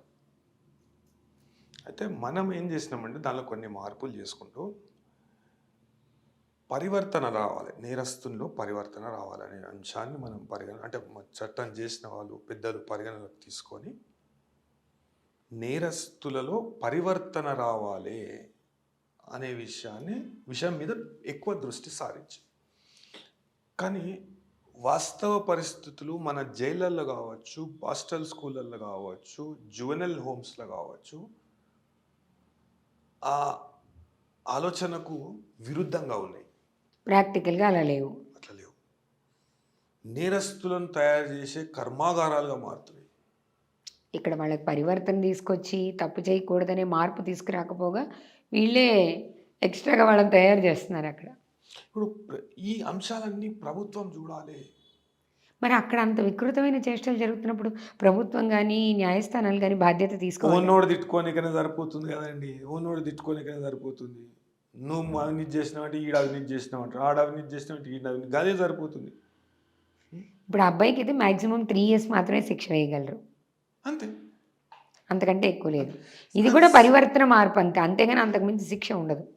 శిక్ష అంటే ఇప్పుడు ఆ నేరస్తుల మధ్యలో పెడితే, కరడుగట్టిన నేరస్తులను మధ్యలో పెడితే, అంటే అడల్ట్ క్రిమినల్స్ మధ్యలో పెడితే క్రైమ్ వైపు ఆకర్షితుడు అవుతాడని వీళ్ళకు సపరేట్గా ఒక జువెనల్ హోమ్ అని ఒకటి ఉంటుంది. ఓకే.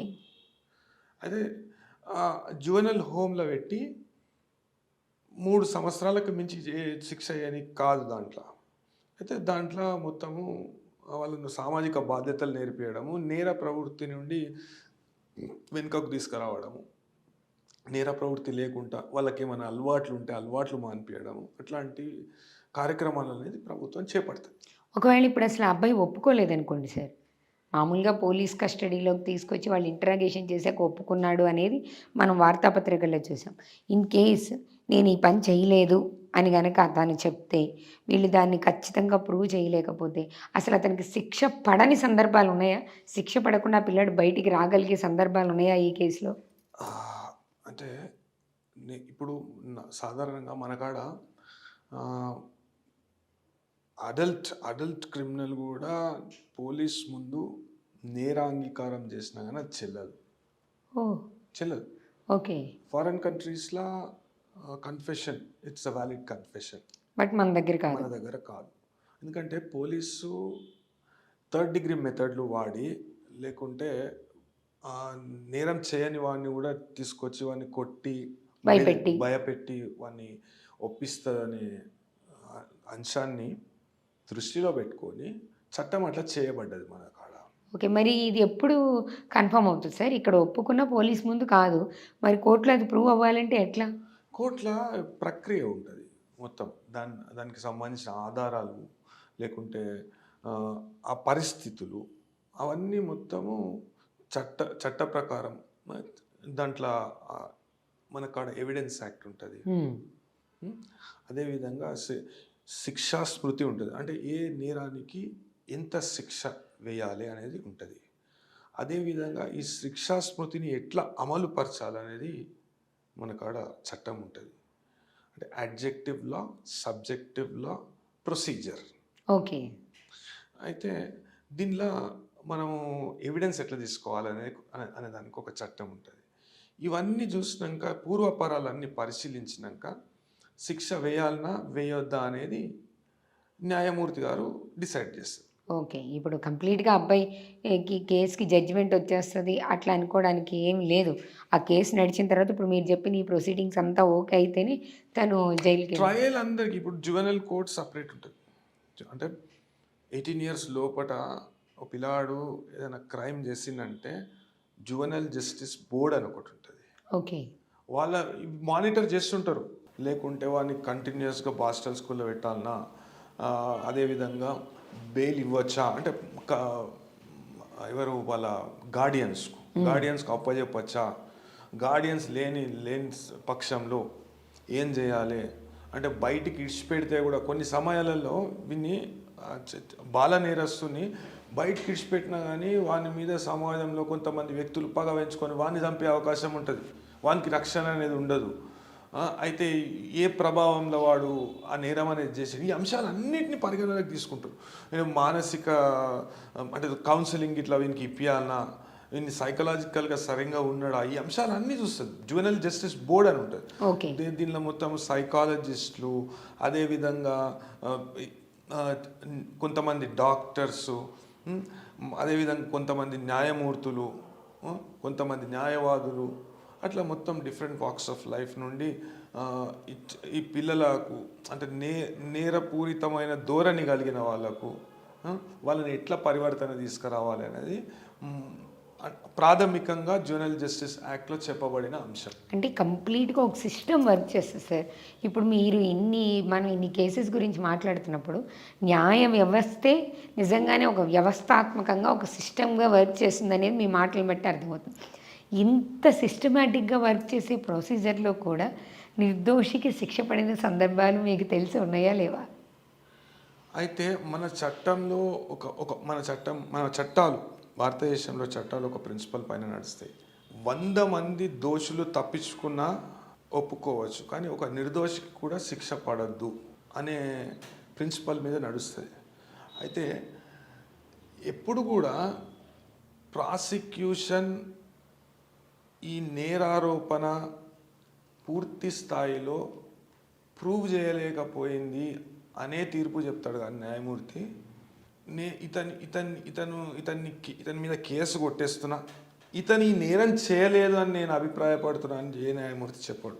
ఓకే. ఇన్ కేస్ తీసేసినా కూడా ఇది వీళ్ళు ప్రూవ్ చేయలేకపోయారనే చెప్తారు. ఎస్. ఇన్ కేసు అక్కడ ఇలా ఉండి ఎవరికైనా ఇలా నిర్దోషిగా ఉన్న వాళ్ళకి శిక్షలు పడే అవకాశం అసలు ఉందంటారా? కేవలం సినిమాల్లో మాత్రమే చూపిస్తారా? లే, ఇప్పుడు మీకు బీహార్ బ్లైండింగ్ కేసెస్ చూడొచ్చు. చాలా చాలా దారుణం. అది గంగా జల్ అనే ఒక సినిమా వచ్చింది. దాని మీద చాలామంది అండర్ ట్రయల్ ఖైదీల కళ్ళల్లో యాసిడ్ పోయడం జరిగింది బీహార్లో. ఇప్పుడు కూడా ఈ న్యాయ వ్యవస్థనే మనం రెస్పాన్సిబుల్ అనాలి. 90% సుప్రీంకోర్టు చెప్పినట్టు 90% జైళ్ళలో మగ్గే వాళ్ళు అండర్ ట్రయల్ ప్రిజనర్స్. అంటే మనకు చిన్న చిన్న నేరాలు చేసిన వాళ్ళు కూడా వాడు జైల్లో ఉన్నంత కాలం వానికి శిక్ష కూడా పడు. 90% ఉన్నారు అట్లా. వీళ్ళందరూ జైల్లోనే అంటే వివిధ కారణాల వల్ల. ఓనికి పైసలు ఉండయి, ఓనికి బయటికి పోతే రక్షణ ఉండదు, ఓనికి బయటికి పోతే ఆదాయం ఉండదు. జైలుకి వెళ్ళి వచ్చాడు కాబట్టి ఎవరు ఆయన రిసీవ్ చేసుకోరు, పాజిటివ్గా రిసీవ్ చేసుకోరు. కొంతమందికి ఏంటంటే ఎవరు ఉండరు. 1 అవర్ బెయిల్ అంటే బెయిల్ షూరిటీ పైసలు కూడా ఉండవు వాళ్ళ దగ్గర. కొన్ని సమయాలలో ఇక న్యాయమూర్తులే మేజిస్ట్రేట్లు కానీ వాళ్ళు చూసి పర్సనల్ బాండ్ మీద ఇడిచిపెట్టిన సందర్భాలు కూడా ఉన్నాయి. అప్పటికే 6 నెలలు 7 నెలలు వాడు జైలు చిన్న నేరానికి దాన్ని అది ప్రూవ్ అయితే కూడా అంత శిక్ష పడదు. ఓకే, అట్లా అంటే ప్రజాధనం వృధా అవుతుంది. ఆడు ఒక వ్యక్తిగా చచ్చిపోతుండు, వాడి జీవితం వృధా అయిపోతుంది. అతను ఆ పర్సన్ ఎవరైతే అతని జీవితం వృధా అయిపోతుంది, మన జీవితం నాశనం అవుతుంది. అట్లా 90% మంది ఉన్నారట. వీటి మీద దృష్టి పెట్టాలి ప్రభుత్వం. దాంట్లో మార్పులు తీసుకురావాలి. రాజకీయ కారణాల వల్ల ఇప్పుడు ఏడు చూసినా, ఇప్పుడు మనం కేంద్ర రాజకీయాలు కావచ్చు, రాష్ట్ర రాజకీయాలు కావచ్చు, ఒక పనికొచ్చే అంశం. ఇప్పుడు ఎంతమంది రైతులు ఎప్పుడన్నా చూసినామా అండి? 10-12 సంవత్సరాలల్లో ఎప్పుడైనా చూసినామా రైతులు యూరియాల క్యూలో నిలబడ్డాడు? అంటే ఇప్పుడు చట్టపరమైన న్యాయపరమైన మార్పులు అయితే కావాలి. ప్రభుత్వం ఉన్న చట్టాల మీద అవగాహన కల్పించాలంటారు. సరే, ఇప్పుడు మీరు చెప్తున్నారు కదా యూరియా కేసెస్ గురించి, రైతులు యూరియా కోసం క్యూలో నుంచునే అంటే పరిస్థితి. నేను జాతీయ మానవ హక్కుల కమిషన్ దృష్టికి తీసుకుపోవడం జరిగింది. 67 సంవత్సరాల వృద్ధుడు, వికలాంగుడు, ఒక దివ్యాంగునికి ఆ పరిస్థితి ఎదురైంది. అయితే ఆ డిస్ట్రిక్ట్ కలెక్టర్ సరైన ఏర్పాట్లు చేయలేదు. ఇప్పుడు దివ్యాంగుల సంరక్షణ చట్టం అని ఒక చట్టం ఉంటుంది. ఇప్పుడు పబ్లిక్ ప్లేసెస్లో ఎవరన్నా వికలాంగులు కానీ దివ్యాంగులు కానీ వాళ్ళకు కొన్ని అవసరాలు ఉంటాయి. వీల్ చైర్స్ కానీ, లేకుంటే వాళ్ళు సులభంగా వాటర్ తాగడానికి కానీ, యాక్సెస్ చేయడానికి కానీ, వాళ్ళకు ఫుడ్ తినడానికి కానీ సపరేట్ ప్లేసెస్ కానీ, ఈడ క్యూల సరైన మౌలిక సదుపాయాలు అనేది కల్పించకపోతే ఎంత దారుణం అది. సరే, ఇక్కడ ఒక చిన్న డౌట్. ఇప్పుడు మీరు ఒక పాయింట్ రేస్ చేశారు కదా, ఆ ఏరియాలో ఉన్న కలెక్టరు ప్రాపర్గా రెస్పాండ్ అవ్వలేదు అని మీరు ఆల్రెడీ దాన్ని చూశారు. యాజ్ ఎ లాయర్గా మీ రెస్పాన్సిబుల్గా మీరైతే దాన్ని క్లెయిమ్ చేశారు. కానీ ఇలాంటి సిచ్యువేషన్స్లో చాలామంది గవర్నమెంట్ ఎంప్లాయీస్ని మేము చూస్తుంటాం. ఫర్ ఎగ్జాంపుల్, మీరు ఫస్ట్ చెప్పిన టాపిక్కే తీసుకున్నాం. ట్రాఫిక్ ఉందనుకోండి, ఆ ట్రాఫిక్లో ఆ పర్టికులర్ ఏరియాలో ఉండాల్సిన ట్రాఫిక్ పోలీస్ లేకపోవడం, దానివల్ల వీళ్ళు ఎలా అంటే అలా, అంటే అక్కడ అస్తవ్యస్తంగా సామాజిక బాధ్యత కూడా ఉండదు ఎట్లా పడతాడు. ఇక వాళ్ళు వెళ్ళట్లేదా, నేను వెళ్ళట్లేదా వాళ్ళు, ఇలాంటివి చూస్తాం. ఇంకొంచెం ముందుకెళ్తే, ఇంకొంచెం మేజర్ పార్ట్ సెకండ్ లెవెల్కి వెళ్తే, చాలా సందర్భాల్లో మనం ఇప్పటికీ కొన్ని ప్రభుత్వాలు ఫ్రెండ్లీ పోలీస్ అని చెప్పినప్పటికీ, పోలీస్ అంటే సమాజంలో ఒక భయమే ఉంది. పోలీస్ దగ్గరికి వెళ్తే మన మీద ఎక్కడ కేసు పెడతాడు అని. చాలా సందర్భాల్లో పోలీసులు రాంగ్ డైరెక్ట్ చేసినవి, పోలీసులు రాంగ్గా బిహేవ్ చేసినవి కూడా ఉన్నాయి. అలాంటి వాటిని సొసైటీ ప్రూవ్ చేయగలిగితే ఇమీడియట్ యాక్షన్ పోలీసుల మీద కూడా న్యాయం తీసుకుంటుందా? తప్పకుండా తీసుకుంటుంది. ఇప్పుడు నేనే ఎన్నో పోలీస్ రిలేటెడ్, అంటే పోలీస్ అట్రాసిటీస్ అనొచ్చు, ఇప్పుడు లాకప్ డెత్స్ ఉంటాయి. అయితే కొన్ని విషయాలలో ఏంటంటే పోలీస్ వాళ్ళని కూడా మళ్ళీ పోలీస్ వ్యవస్థ విషయానికి తీసుకుంటే మన కాడ అత్యల్పంగా ఉన్నారు పోలీసులు. ఓకే, ఇప్పుడు మీరు చెప్పిన 2 డిపార్ట్మెంట్, పోలీస్ అండ్ లాయర్ అనే వాళ్ళు అత్యల్పంగా ఉన్నారు, చాలా తక్కువ ఉన్నారు. 10,000 మందికి మన నిష్పత్తి ఎంత తెలుసా మీకు? 10,000 మందికి ఒక కానిస్టేబుల్ ఉన్నాడు. లా అండ్ ఆర్డర్ ఒక కానిస్టేబుల్, 10,000 మందికి ఒక కానిస్టేబుల్ ఎట్లా పనిచేస్తుంది అనుకుంటారు? అంటే ఇది ఎప్పుడు ప్రభుత్వాల దృష్టికి వెళ్ళలేదా సార్? అధికారులు లేకపోతే మంత్రుల దృష్టికి, సదరు హోంమంత్రి గారి దృష్టికి ఎప్పుడు వెళ్ళదా? నోటిఫికేషన్లని ఇవ్వని అవ్వని అంటే అప్పట్లో, ఇప్పుడు సివిల్ సర్వీస్ వ్యవస్థ అనేది బ్రిటిష్ కాలంలో ఉన్న వ్యవస్థ. కాలానుగుణంగా దానిలో మార్పులు చేయాలి. వేరే వ్యవస్థలు సక్సెస్ఫుల్గా పనిచేస్తున్న వ్యవస్థలు వేరే దేశాలలో ఉన్నాయి, మనం అధ్యయనం చేయాలి. లేకుంటే మనము ఒక పరిష్కారం అనేది హై ర్యాంకింగ్ పోలీస్ ఆఫీషియల్స్తో కూర్చొని మనం డిసైడ్ చేయాలి. చేయకుండా అదే వ్యవస్థను, అదే సిస్టమ్ను మనం కొనసాగిస్తుంటే ఇక ఎప్పటికీ ఇక ఊదుగాలదు, పీర్ లెవెల్. అదే అంతే కదా.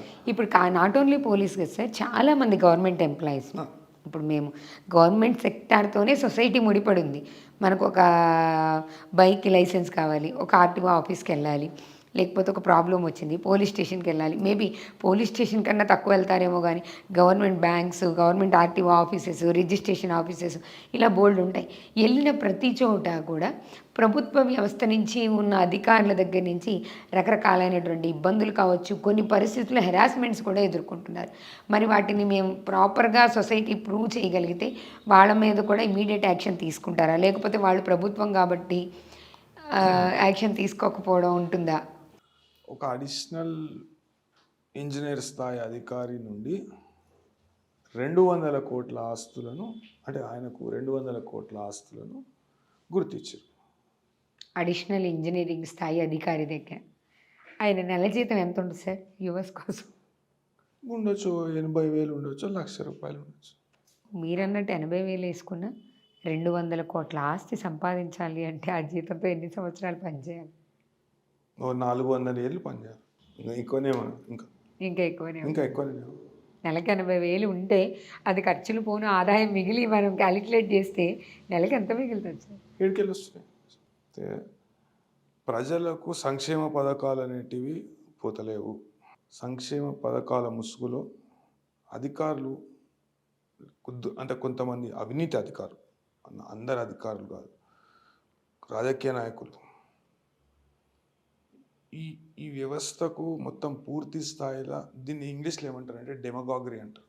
డెమగాగరీ అంటే అబద్ధాలు చెప్పి వాగ్దానాలు, అంటే తప్పుడు వాగ్దానాలు చేసి అధికారంలోకి రాగానే ప్రజలను బాధలు పెట్టడము, ప్రజాధనాన్ని లూటి చేయడము, ఇవన్నిటికీ ఒక పరిష్కారం మార్గం. అప్పట్లో బ్రిటిష్ పెట్టిన చట్టము అధికారులకు రక్షణ కలిగించే విధంగా ఉన్నది. అయితే దాన్ని సరళీకృతం చేయాలి. ఇప్పుడు సాంకేతికత అనేది మనకు అందుబాటులో ఉంది. వాడు పైసలు తీసుకున్నట్టు కనబడుతుంది, వానికి ఇంకా పర్మిషన్ ఎందుకు, వానికి ఇంకా శాంక్షన్, నెలలు సంవత్సరాలు వాడిని ప్రాసిక్యూషన్ చేయాలంటే శాంక్షన్ కోసం ఎదురు చూసిన సందర్భాలు కూడా ఉన్నాయి. ఆల్రెడీ అక్కడ ప్రూవ్డ్ కదా సార్ మీకు. ఇప్పుడు మీరు చెప్పిన ఆ సాంకేతిక పరిజ్ఞానంలో, టెక్నాలజీలో ఆయన నేరం చేశాడు, లంచం తీసుకున్నాడని ప్రూవ్ అవుతుంది కదా, మరి ఇంకెందుకు డిలే చేస్తున్నారు?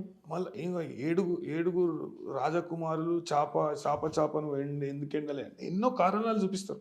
ఓకే, అదే న్యాయపరమైన ఉన్నటువంటి ఏవైతే ఉన్నాయో ఆ లూప్ హోల్స్ అన్ని బయటకు పట్టుకొని, ఒక రాజకీయ నాయకుని మీద కొన్ని వందల కేసులు ఉంటాయి. ఎందుకు మార్చలేరు చట్టాన్ని? రాజకీయ నాయకులు చట్టానికి అతీతులుగా చేస్తారు. ఎందుకు వాళ్ళు ఇప్పుడు అసలు మీరు చెప్తున్న రూలు ఎంతవరకు అప్లికబుల్ సార్? చట్టానికి రాజకీయ నాయకులు ఎలా అతీతులు అవుతారు? యథా రాజా తథా ప్రజ కదా. మరి వాళ్ళు చేస్తారు అట్లా. అంటే వాడు మొత్తం అక్రమార్జన చేసుకుంటూ మొత్తం కొన్ని 100 కోట్లు 1000 కోట్లు ఇవాళ దినము బిట్ కాయిన్లలో పెట్టుకుంటూ విదేశాలకు తరలిస్తూ, ఎవరన్నారండి గరీబ్ రాష్ట్రం అని తెలంగాణ? ఎంతో ఉన్నతమైన స్థితిలో ఉండి అప్పటి నుండి కొన్ని 100 సంవత్సరాల నుండి ఎందుకు అంతలేవు? ప్రజలకు సంక్షేమ పథకాలు ఎందుకు అంతలేవు?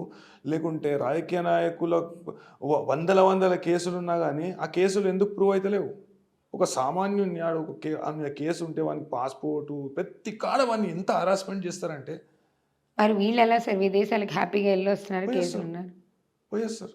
అది మన చట్టం. ఆ చట్టంలో మార్పు తీసుకురావాలి. ఒక ప్రజా ఉద్యమం చేయాలి. చట్టంలో మార్పు తీసుకురావాలంటే ప్రజా ఉద్యమం చేయాలి. అప్పట్లో అవినీతికి వ్యతిరేకంగా 2011లో ఒక ప్రజా ఉద్యమం అయింది. ఆ ప్రజా ఉద్యమం కొనసాగింది. ప్రభుత్వం మారింది, కేంద్ర ప్రభుత్వం మారింది. ఇవాళ దినము 1956 దాకా నిజాంకు వ్యతిరేకంగా సాయుధ పోరాటం చేసిన తెలంగాణ ప్రజలు.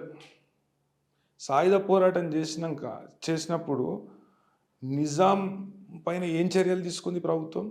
1900 కాంగ్రెస్ ప్రభుత్వం ఉండే కదా అప్పుడు. 56 దాకా రాజప్రముఖగా కొనసాగిస్తారండి? కాసిం రజ్వీని పాకిస్తాన్ పంపిస్తారండి? ఇంత దారుణంగా ఉంటుందా? ఏ రాష్ట్రంలో కాంగ్రెస్ అధికారం ఉన్న రాష్ట్రం నాశనం అవుతుంది. చూడొచ్చు, పక్క రాష్ట్రం చూడొచ్చు, కర్ణాటక చూడొచ్చు, ఈడ చూడొచ్చు. సంక్షేమ పథకాల పేరుతో దారుణమైన దోపిడీ జరుగుతుంది. దీన్ని ఏ అధికారైనా, ఇప్పుడు ఈ ప్రభుత్వంలో ఉన్నటువంటి మంత్రులు కావచ్చు, లేకపోతే ఎమ్మెల్యేల స్థాయిలో కానీ ఎవరైనా అవినీతి చేశారని ఒక పోలీస్ ఆఫీసర్ ప్రూవ్ చేస్తే దాన్ని శిక్ష విధించే అవకాశం ఉంటుందా? అసలు అట్లా శిక్ష విధిస్తారా? మళ్ళీ ఆయన ప్రభుత్వ అధికారి కాబట్టి మళ్ళీ తారుమారు చేసేస్తారా? ట్రయల్ కానీకనే సంవత్సరాలు గడిచిపోతుంది. ఓహ్! ఫస్ట్ ట్రయల్‌కి రావడానికి. ట్రయల్ కానీకనే. ఎందుకంటే రాజకీయ నాయకుడు ఉంటాడు. రాజకీయ నాయకుని మీద ట్రయల్ చేయాలంటేనే కొన్ని సంవత్సరాలు చట్టాలలో ఉన్న లొసుగులను ఎతికి మరి, న్యాయ వ్యవస్థలో ఉన్న లోపాలను ఎతికి మరి పట్టుకొని దాన్ని వానికి టైం లేదని, వాని ఇంట్లో ఇది కాలేదని, అది కాలేదని, అంటే న్యాయాధికారులు కూడా కఠినంగా వ్యవహరించాలి. కఠినంగా అలా వ్యవహరించాలి. న్యాయాధికారులు కఠినంగా వ్యవహరించే అధికారం మీకుందా సార్? అంటే న్యాయ వ్యవస్థలో మీ అంతట మీరు నిర్ణయాలు తీసుకొని మీరు కఠినంగా వ్యవహరించే అధికారం మీకు న్యాయంలో కల్పించబడిందా? 100%. ఒక న్యాయాధికారి ఆ తీర్పు చెప్పొచ్చు. ఇప్పుడు ఒక ఆయన ఒకటి తీసుకోవచ్చు. న్యాయాధికారి ఇవన్నిటికీ అతీతుడుగా ఉండాలి. ఆయన తీర్పు చెప్తే అక్కడ ఉన్నది ప్రధానమంత్రి అయినా, ముఖ్యమంత్రి అయినా దాన్ని శిరసావహించాలి అనేది ఉందా? ఇందిరాగాంధీ విషయంలో చూసిరు కదా మీరు, రాజ్ నారాయణ్ వర్సెస్ ఇందిరాగాంధీ. పూర్తిగా రాజ్యాంగాన్నే పక్కకు పెట్టి ఇవాళ దినం రాజ్యాంగం పట్టుకొని ఆమె మన్మడు తిరుగుతూ ఉన్నాడు. రాజ్యాంగాన్ని అపహాస్యం చేసింది ఆమె, ఎమర్జెన్సీ విధించి. ధైర్యంగా నిలబడ్డాడు. ఆయన ఆయన ఆయన అంటే జడ్జి కావచ్చు, లేకుంటే మొదటిసారి ప్రపంచంలో ఉండకపోవచ్చు, మొదటిసారి భారతదేశంలో ఎటువంటి న్యాయశాస్త్రం చదవకుండా ఉత్తీర్ణుడు కాకుండా ఒక న్యాయమూర్తిగా పెట్టబడ్డ వ్యక్తి ఒకడున్నాడు, ఇందిరాగాంధీ పెట్టింది. అంత దారుణాలు జరిగినాయి. అయితే పూర్తి స్థాయిలో వ్యవస్థలను భ్రష్టు పట్టించుకుంటూ వచ్చారు. అంటే రాజ్యాంగానికి అతీతంగా రాజ్యాంగ అధికారాలను పూర్తిగా ప్రజల అధికారాలను, ప్రాథమిక హక్కులను కాలరాసింది కదా. ఇవాళ దినం రాజ్యాంగం ఔన్నత్యం గురించి మాట్లాడతాడు రాహుల్ గాంధీ. అసలు రాజ్యాంగాన్ని ముట్టుకునే అర్హత లేదు నా దృష్టిలో అయితే ఇసొంటి వాళ్ళు. ఎందుకంటే ఆ రాజ్యాంగం వాళ్ళ ఇంట్లోనే ముక్కలు చెక్కలైపోయింది కాబట్టి. అసొంటిది ఇప్పుడు వీళ్ళందరూ అతీతుల, వీళ్ళ మీద సరైన చర్యలు తీసుకుంటే నల్లధనం, కొన్ని వేల కోట్ల నల్లధనం ఉన్నది. ఇక్కడ ఒక డౌట్ సార్, అసలు ఎప్పుడూ కూడా చట్టపరంగా, న్యాయపరంగా న్యాయాధికారులు కానీ, చట్టాధికారులు కానీ ఈ విషయం గురించి ఆలోచించలేదా? ఒక నేరారోపణ చేయబడిన వ్యక్తి లేదా నేరం నిరూపించబడిన వ్యక్తి ప్రజాపాలకుడిగా పనికిరాడు అనే నియమం మన దగ్గర లేదా? ఈ నియమాన్ని ఒకవేళ ఇలాంటి నియమం గనక, ఇలాంటి చట్టం గనక వస్తే ఎలాంటి మార్పు? చట్టం ఎవరు చేయాలి? రాజకీయ నాయకులే చేయాలి. రాజకీయ, ఎందుకంటే వాళ్ళని పడేసుకునే చట్టాలు వాళ్ళు చేయరేమో కదా. మొన్న ఒక బిల్లు ప్రవేశపెట్టిండ్రు, అది పాస్ కూడా అయినట్టుంది. 5 సంవత్సరాలకు మన నెల రోజులు జైల్లో ఉంటే అతను అనర్హుడు అని పెట్టడము, అది ఒక మార్పు అనుకోవచ్చు. అది అయితే పటిష్టమైన వ్యవస్థ ఒకటి తీసుకురావాలి. కానీ ఇప్పుడు మీరు చెప్పిన ఆన్సర్ అయితే ఎక్స్ట్రీమ్ లెవెల్ సార్. ఇప్పుడు మేము ఇంత అడిగితే దీన్ని ఎవరు చేయాలి? ప్రభుత్వమే చేయాలి. ఇప్పుడు అలా చేయడం అంటే మొదలు పెడితే దాంట్లో సగం ప్రజా ఉద్యమం కావాలి. మాకు ఈ చట్టం కావాలి అని ప్రజలు చెప్పాలి. న్యాయమూర్తులకు కొన్ని పరిమితులు ఉంటాయి, చట్టానికి లోబడే పనిచేస్తారు వాళ్ళు. అంటే సామాజిక అంశాలను అవన్నీ వాళ్ళు చూసే అవకాశం ఉండదు. చట్టంలో ఏం చెప్పబడ్డదో అదే చేయాలి. న్యాయమూర్తులు కావచ్చు, న్యాయవాదులు కావచ్చు. సో వాళ్ళకి చట్టం చేసే అధికారం లేదు. చట్టంలో తప్పొప్పులు అని సరిదిద్దే అధికారం ఉంటుంది వాళ్ళకు. చట్టాన్ని అమలుపరిచే అధికారం ఉంటుంది. ఒక చట్టం తీసుకొస్తే అది చట్టాన్ని ప్రజలకు ఉపయోగపరంగా లేదు, లేకుంటే ప్రజలకు ఇబ్బంది కలిగించే విధంగా ఉంది, రాజ్యాంగం పరిధిలో లేదు, లేకుంటే రాజ్యాంగ అధికారాలకు మించి ఉన్నది అనే విషయం వాళ్ళ పరిగణనలోకి వస్తే వాళ్ళు జోక్యం చేసుకోవచ్చు. ఓకే సార్, ఇప్పుడు మీరు చెప్తున్నదే న్యాయపరంగా చూసుకుంటే మనం మళ్ళీ ఆ టాపిక్ వస్తే సహజీవనాన్ని సుప్రీంకోర్టు యాక్సెప్ట్ చేసింది. ఇది కూడా వక్రీకరించిందా, లేకపోతే అసలు సహజీవనం అనే టాపిక్ మీద సుప్రీంకోర్టు చెప్పిన జడ్జిమెంట్ ఏంటి? సహజీవనం చెయ్యొచ్చు ఇంతకుముందు, అంటే ప్రజా అవగాహన ప్రజల వైపు నుంచి అడుగుతున్నాను సార్. ఇంతకుముందు ఎక్కడైనా సమ్ రైట్స్ జరిగినాయి అనుకోండి, వాళ్ళు ఇల్లీగల్గా ఉన్నారంటే వాళ్ళని తీసుకొచ్చి పోలీస్ స్టేషన్లో పెట్టచ్చు అనేది ఉంది. అది వ్యభిచారమా? నేను ఒక సూటి ప్రశ్న అడుగుతున్నా, అది వ్యభిచారమా? ఇల్లీగల్ రిలేషన్‌షిప్ అంటే ఇప్పుడు హోటల్స్‌లో దొరికితే అది వ్యభిచారం కాదా? ఎట్లయితది? హోటల్ ఉంటే వ్యభిచారం అది? ఓకే. వ్యభిచారం అని ప్రూవ్ చేయాలంటారు మీరు. వ్యభిచారం గూడా కొన్ని కొన్ని పరిమితులకు ఇప్పుడు కొన్ని దేశాలలో అంటే మీ మీ దృష్టిలో అది విశృంఖల శృంగారం కావచ్చు. కొన్ని దేశాలలో ఇప్పుడు అత్యల్పమైన నేరాలు ఇప్పుడు సింగపూర్‌ని తీసుకో. సింగపూర్‌లో వ్యభిచారం లీగల్. కాకుంటే దానికి కొన్ని పరిమితులు అనేది విధిస్తారు. ఓకే. ఆ పరిమితులలోనే ఆ బార్డర్‌లోనే చేయొచ్చు. గతంలో రెడ్ లైట్ ఏరియాస్ ఉంటుండే. రెడ్ లైట్ ఏరియాస్ దాకెందుకండి మీకు ఇప్పుడు ఉన్న మన రాష్ట్ర ఉన్నత న్యాయస్థానం ఉన్నదా? ఒక 6 నంబర్ గేట్ అని ఉంటుంది. Main gate. దాని ముందట ఒక 30 ఇయర్స్ బ్యాక్ కూడా మయూబ్కి మైంది అని ఉంటుండే. That was a harem of Nizam. అది అట్లా కొనసాగింది. అయితే కొంతమంది దృష్టిలో అది తప్పు కావచ్చు, కొంతమంది దృష్టిలో అది తప్పు కాకపోవచ్చు. ఇప్పుడు అది నేరమా? మీరు ఫస్ట్ చెప్పిన పాయింట్ ప్రకారం ఇది వ్యభిచారం నేరమే. మన రాష్ట్రంలో మన దేశంలో వ్యభిచారం నేరమే ప్రూవ్ అయితే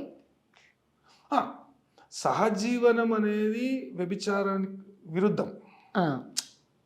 ఇష్టపూర్వకంగా ఉంటున్నారు. కానీ దీన్ని కూడా ఇప్పుడు మనం ఫస్ట్ పాయింట్కి వస్తే సుప్రీంకోర్టు సహజీవనాన్ని నిజంగానే ఆమోదించిందా, లేకపోతే మనం వక్రీకరించారా? ఆమోదించింది సహజీవనాన్ని. ఏ పాయింట్ ఆఫ్ పెళ్లి చేసుకునే ఇష్టం లేదు, కలిసి ఉంటాము. ఏదైనా చట్టంలో పెళ్లి చేసుకోకుండా కలిసి ఉండడము అనేది తప్పు లేకుంటే నేరం అని చెప్పబడ్డదా? చెప్పబడలేదు. కాబట్టి సహజీవనం ప్రధాన న్యాయస్థానం దృష్టిలో ఆమోదయోగ్యమే, నేరం కాదు. ఈ సహజీవనం చేస్తూ వివాహం చేసుకుంటే నేరమా? పోనీ మీరు ఫస్ట్లో చెప్పినట్టు వీళ్ళిద్దరూ సహజీవనం చేస్తూ ఈయనెళ్ళి ఇంకో అమ్మాయిని చెప్పకుండా వివాహ వ్యవస్థలో ఉండి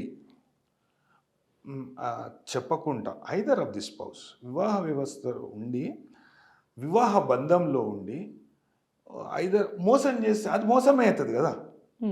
అది నేరమా? అది నేరమే. మీరు అన్నది వివాహ వ్యవస్థలో ఉండి సహజీవనం చేస్తే నేరం. సహజీవనంలో ఉంటూ వీళ్ళు సహజీవనం మొదలుపెట్టి తర్వాత ఆయన మళ్ళీ ఈవిడికి చెప్పకుండా ఇంకొక అమ్మాయిని కట్నం కోసం నేరం కాదు. ఎందుకంటే ఇష్టపూర్వకంగా వీళ్ళ మధ్యలో ఆమోదయోగ్యమైన కండిషన్లు ఏమైనా ఉన్నాయా? లేవు కదా. దాన్ని ఎట్లా ఎన్ఫోర్స్ చేస్తారు? దానికి చట్టబద్ధత ఉండాలి. కానీ ఇక్కడ సార్ మనం చట్టం న్యాయం అనే విషయాన్ని ఒక్క అడుగు బయటికి దాటి వస్తే హిందూ వివాహ ధర్మానికి సహజీవనం అనే ఒక విషయము అడ్డంకి కాదంటారా? మన హిందూ ధర్మంలో వివాహ వ్యవస్థకి ఓ పెద్దపీట లేదా సమాజం దృష్టిలో? ఇక్కడ నేరం అనే విషయం మాట్లాడనే నైతిక విలువల గురించి మాట్లాడితే నైతికంగా మనకు ఆమోదయోగ్యం కాకపోవచ్చు. కాకుంటే we go by book, we go by law. అంతే. ఎప్పుడు నైతికంగా ఆలోచించి తీర్పులు ఇవ్వరా సార్? అసలు కోర్టులో నైతికపరమైన తీర్పు అనేది ఇప్పటిదాకా ఎప్పుడు జరగలేదా? కేవలం చట్టపరంగానే ఆలోచిస్తారా? బియాండ్ ద లా నుంచి బయటకు వచ్చి ఆ సూత్రాల నుంచి బయటకు వచ్చి తీర్పు జరగదా? ఇంతకు ముందు మనకు ఇండియాలో కూడా ఒక వ్యవస్థ ఉంటుండే, జ్యూరీ సిస్టమ్ అనేది ఉంటుండే. ఓకే. ఇప్పుడు అమెరికాలో కూడా ఉన్నది, ఇంగ్లాండ్లో కూడా ఉన్నది. కొన్ని ట్రయల్స్ జ్యూరీకి పోతాయి, కొన్ని ట్రయల్స్ సింగిల్ జడ్జ్ చేస్తాడు, కొన్ని ట్రయల్స్ ఏమో బెంచ్ పోతాయి. అయితే ఈ అంశాన్ని పరిగణలోకి తీసుకొని అప్పట్లో మన వ్యవస్థలో కూడా బ్రిటిషర్స్ ప్రవేశపెట్టిన సిస్టమ్ అది. సమాజంలో కొంతమంది పెద్ద మనుషులు ఈ సామాజిక అంశాలు, నైతిక అంశాలు అన్ని పరిగణలోకి తీసుకోనికి ఒక 12 మందిని ఎంచుకుంటారు జ్యూరీ సర్వీస్ చేయడానికి. అయితే ఈ నేర విచారణ మొత్తం వాళ్ళ ముందరనే అవుతుంది. అయినప్పుడు వీళ్ళు ఏం చేస్తారంటే మేము ఈ నిర్ణయానికి వచ్చినాము అని ఫోర్మెన్కి చెప్తారు. అంటే ఒక వ్యక్తిని హెడ్గా నియమిస్తారు. ఓకే. ఆ ఫోర్మెన్ ఏం చేస్తారంటే జడ్జి గారికి చెప్తారు. దాంతో పాటు సామాజిక అంశాలు, నైతిక అంశాలతో పాటు చట్టంలో ఏవైతే శిక్షలేయాలి, ఏ శిక్ష అయితే వేయాలనో అది జడ్జి గారు, అది మాత్రమే జడ్జి గారు చూస్తారు. ఓకే. ఆ వ్యవస్థ మన కాడ లేదు. లేదు. లేదు. అంటే తీసేసిర్రు. ఉండే ఇంతకుముందు. ఇంతకుముందు ఉంది, స్వతంత్రం ఇప్పుడు రాకముందు ఉండే. అయితే అంటే నేను చదివిన దీని వరకు ఒక నేవీ ఆఫీసర్ది లాస్ట్ జ్యూరీ ట్రయల్ అయింది మన ఇండియాలో. ఓకే. Last jury trial. అది సినిమా కూడా వచ్చింది ఒకటి. అక్షయ్ కుమార్ ఉంటాడు దాంట్లో సినిమాలో. ఓకే. నేవీ ఆఫీసర్ వాళ్ళ వైఫ్ని మర్డర్ చేసిందని మన చార్జెస్ పెడతారు. So that was the last jury trial in India. అంతే. వాళ్ళందరితో సామాజికవేత్తలు, ఈ నైతిక విలువలు అన్నీ ఆలోచించే వ్యక్తులతో తీర్పు చెప్పడం జరుగుతుంది. అంతేకానీ అసలు చట్టపరంగా లేకుండా కేవలం నైతికంగా ఆలోచించి తీర్పులు చెప్పే వ్యవస్థ మనకి ప్రస్తుతానికి లేదు. లేదు. అసలు అలాంటిది వస్తే ఒక లాయర్‌గా, ఒక అడ్వకేట్‌గా మీరు చెప్పండి. నైతిక విలువలతో ఆలోచించి తీర్పు చెప్పే వ్యవస్థ వస్తే అది సమాజానికి మంచి చేస్తున్నట్టా? నిజంగా మంచి జరుగుతదా సమాజంలో ఇలాంటి తీర్పులనేవి వస్తే? అలాంటి వ్యవస్థ వస్తే? అంటే ఇప్పుడు సపోజ్ మీకు కొన్ని అంశాలు ఉంటాయి. మన సపోజ్ ఒక బస్తీ తీసుకుందాం. హ్మ్. Let us be open. ఒక బస్తీ తీసుకుందాం. ఒక బస్తీలో ఒక రౌడీ ఉంటాడు. రౌడీ ఉన్నప్పుడు వాడు ఒక మర్డర్ చేస్తాడు. మర్డర్ చేసినాక వాని పైన నేర అభియోగ పత్రము, చార్జ్ షీట్ వేస్తారు. వాడిని జైల్లో పెడతారు. వాడు బెయిల్ మీద వస్తాడు. దాని తర్వాత ట్రయల్ అనేది స్టార్ట్ అవుతుంది. అట్లా ఉంటుంది మన న్యాయ ప్రక్రియ. వచ్చినప్పుడు ఆడ బస్తీలో కొంతమంది పెద్ద మనుషులు ఉంటారు. ఆ పెద్ద మనుషులు వీని నేర ప్రవృత్తి చూస్తారు. కొంతమంది వాస్తవంగా వాడు మర్డర్ చేయడం కూడా చూస్తారు. చూసి వీని భయానికి వాళ్ళు చెప్పరు. అన్ని ఎక్కువ శాతం కేసులు ఎట్లా వీగిపోతాయి వీని భయానికి, లేకుంటే వాడు ప్రలోభ పెడతాడు, లేకుంటే భయపెడతాడు, మిమ్మల్ని కూడా చంపుతా అంటాడు. అయితే ఈ జ్యూరీ సిస్టమ్ ఎట్లుంటుందంటే ఆడికించే ఒక 2-3 పెద్ద మనుషులను తీసుకుంటారు. ఓకే. వీళ్ళను ఇక బయటికి పంపించారు. అంటే అమెరికాలో ఆ డ్యూటీకై ఎంపిక చేయబడ్డాడంటే వానికి జీవితంలో చాలా పెద్ద సర్వీస్ చేసినట్టు వాడు ఫీల్ అవుతాడు. ఓకే. జ్యూరీలో 12 మంది సభ్యులను పెట్టడానికి కారణం ఏంటంటే జీసస్, బైబిల్లో జీసస్కు 12 మంది శిష్యులు ఉంటారు. సెంబ్లెన్స్ 12 మందిని పెడతారు. అయితే జ్యూరీ ట్రయల్లో ఏంటంటే ఇప్పుడు నేను చెప్పిన చాలా చిన్న అంశం. వాడు బెదిరిస్తాడు, రౌడీ బెదిరిస్తే వీళ్ళు భయపడతారు.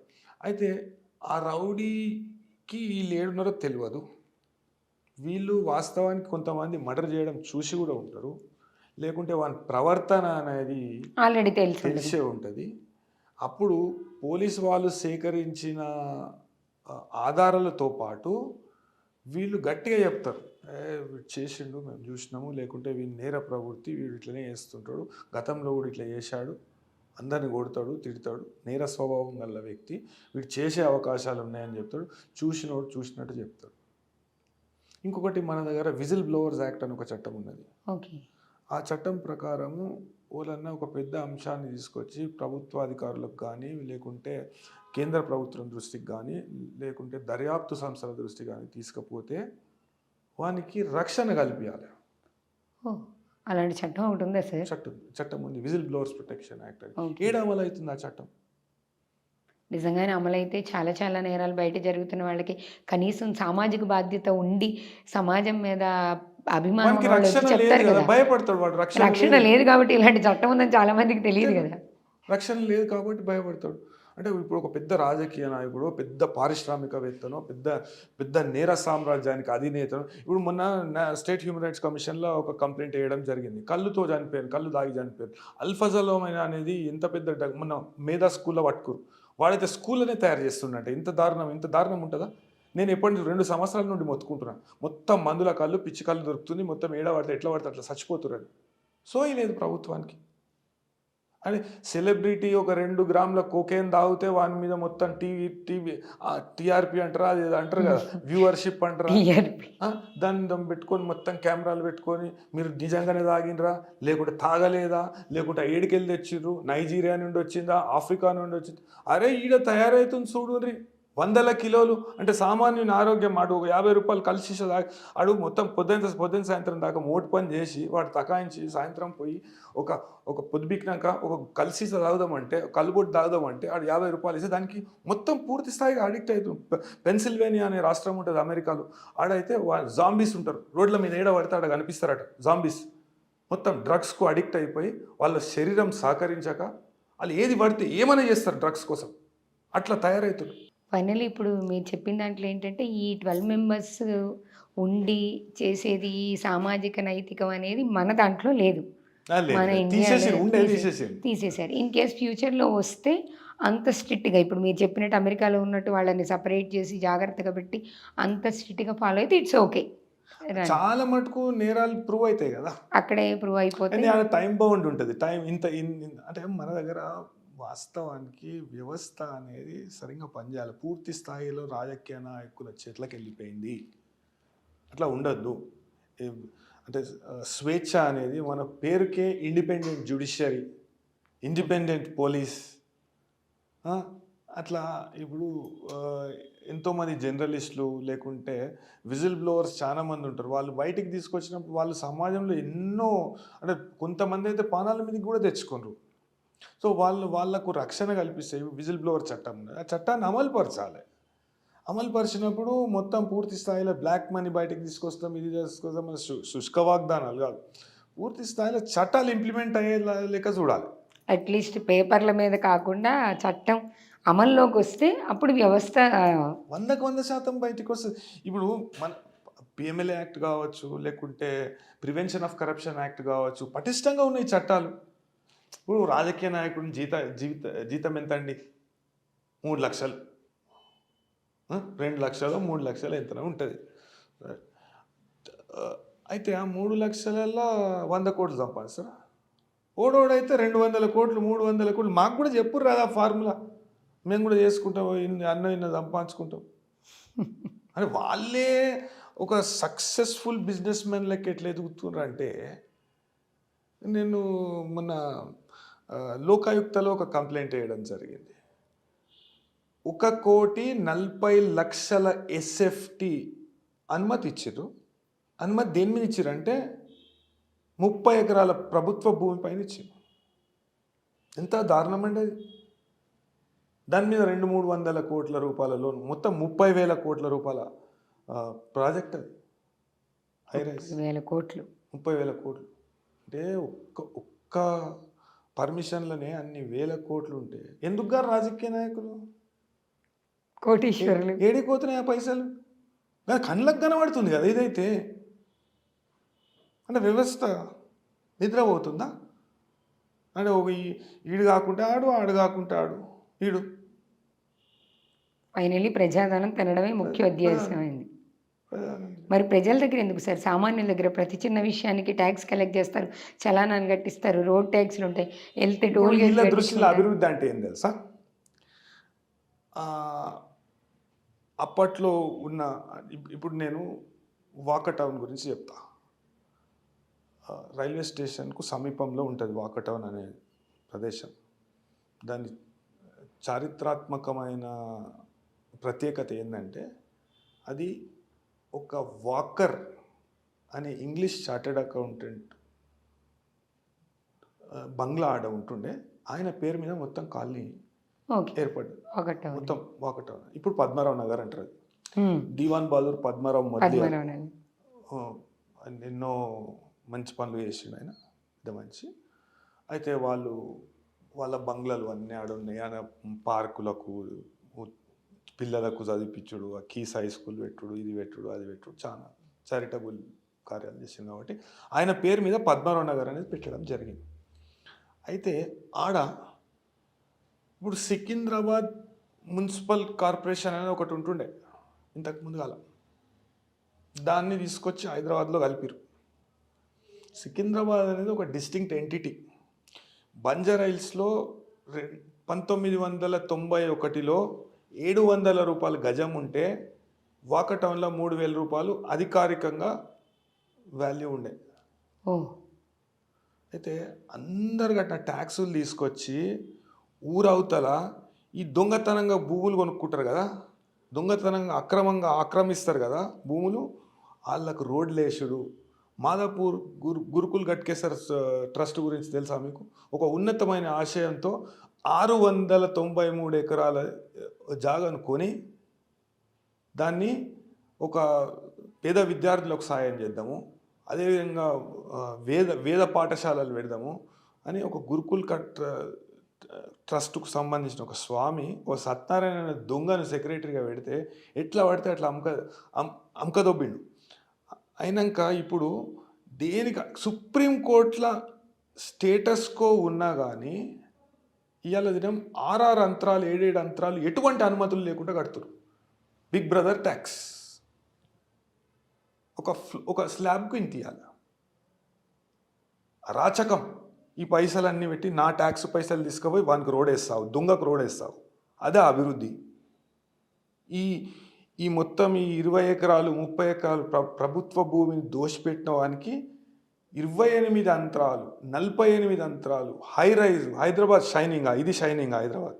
నేను కట్టిన ట్యాక్స్ తీసుకుపోయి వానికి రోడ్ వేసి, అని దొంగ రోడ్ వేసి, వానికి దొంగ అమ్యూనిటీలు వేసి ఇచ్చి వాడు అమ్ముకునేటట్టు లక్షల కోట్లు సంపాదించుకునేటట్టు వానికి అనుమతులు ఇచ్చి నువ్వు 100-200 కోట్లు తీసుకొని ఇదా అభివృద్ధి, ఇదా షైనింగ్ హైదరాబాద్. ఇక్కడ సామాన్యుడిగానే ఉంటారు, ఆ ట్యాక్సులు ఈ ట్యాక్సులు వేస్తారు, ప్రతి వాళ్ళ మీద ఈ ట్యాక్సులు కట్టుకుంటూ వీళ్ళు ఇక్కడే మగ్గిపోతారు. నాకు మౌలిక వసతులు కల్పించాలి కదా, మేము నడిచే రోడ్లు బాగలేదు, మేము ట్యాక్స్ కట్టాలి. మేము గవర్నమెంట్ హాస్పిటల్కి వెళ్ళే అవకాశం లేదు కానీ మేము ట్యాక్స్ కట్టాలి. గాంధీ హాస్పిటల్ అయితే ఎంత దారుణం అండి. నిన్నైతే మొత్తం లిఫ్టు, అరే కుక్కలు ఉన్నాయి గాంధీ హాస్పిటల్లో, కుక్కలు ఎలుకలు కొరుకుడు.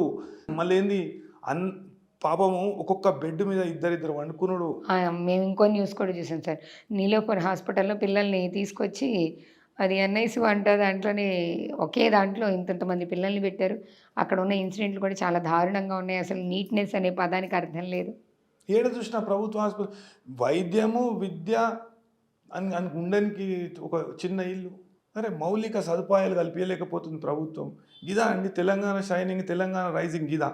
నిజంగానే మీరు అన్నట్టు మీ చేతుల్లో ఏమాత్రం ఫ్రీడమ్ లేకుండా వ్యవస్థని రాజకీయ నాయకుల చేతుల్లో నడిపించినంతకాలం ఈ చట్టాలు, ఈ కేసులు ఇవి ఎట్లనే పెరుగుతూనే ఉంటాయి సార్. దీంట్లో మార్పు రాదు. ఫైనల్గా నాకు ఒక క్వశ్చన్ చెప్పండి సార్. పర్సనల్గా ఇందాక మీరు చెప్పిన ఇన్ఫర్మేషన్ మేమైతే షాకింగ్. అసలు నిజంగానే సమాజంలో మనకున్న ప్రజలకి సరిపడంతమంది పోలీసులు, న్యాయాధికారులు లేరా? నేను చెప్తే కదా 10,000 మందికి ఒక కానిస్టేబుల్. ఎందుకు వచ్చింది ఆ లోటు? అంటే మొదటి నుంచి అదే లోటు ఉందా, లేకపోతే సమాజంలో వచ్చిన మార్పుల కారణంగా పోలీస్ ఆఫీసర్ అంటే భయపడు, లాయర్ అయితే డబ్బులు రావను మానేశారా? పోలీస్ ఆఫీసర్ అంటే భయపడు కాదు, నోటిఫికేషన్లు ఏడేస్తుందండి. నోటిఫికేషన్లు ఏడేస్తున్నారు, ఇంకా అదే వ్యవస్థను పట్టుకొని నడిపిస్తారు. ఇప్పుడు న్యూయార్క్ పోలీస్ డిపార్ట్మెంటే 60% ప్రైవేటైజ్ చేసింది. నువ్వు ఎందుకు చేయలేవు ప్రైవేటైజు?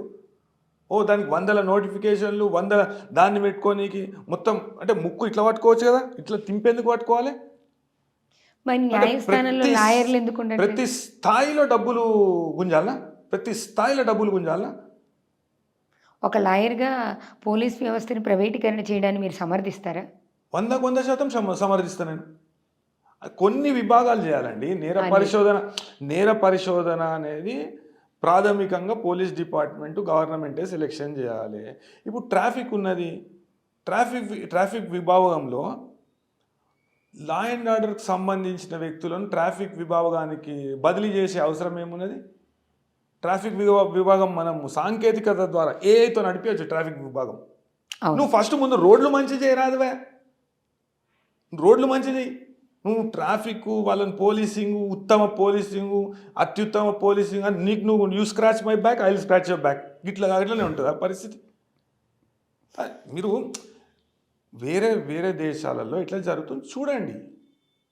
లేకుంటే మీరు సామాజికంగా అంటే పురోగతి ఇప్పుడు ఇప్పుడు మనము స్కాట్లాండ్ యార్డ్ పోలీస్ అనేది అత్యుత్తమమైన పోలీస్ అనేది అవును. ప్రపంచం మొత్తం విదితమే. అయితే తే- పంపిండ్రి, పంపించి నేర్చుకోండి. ఇప్పుడు పోలీస్ విభాగంలో ఇప్పుడు హోమ్ గార్డ్స్ ఉన్నారు. హోమ్ గార్డ్స్ సర్వీస్ అనేది వాస్తవానికి ప్రైవేటైజ్ చేయొచ్చు. కొన్ని విభాగాలు ఉన్నాయి.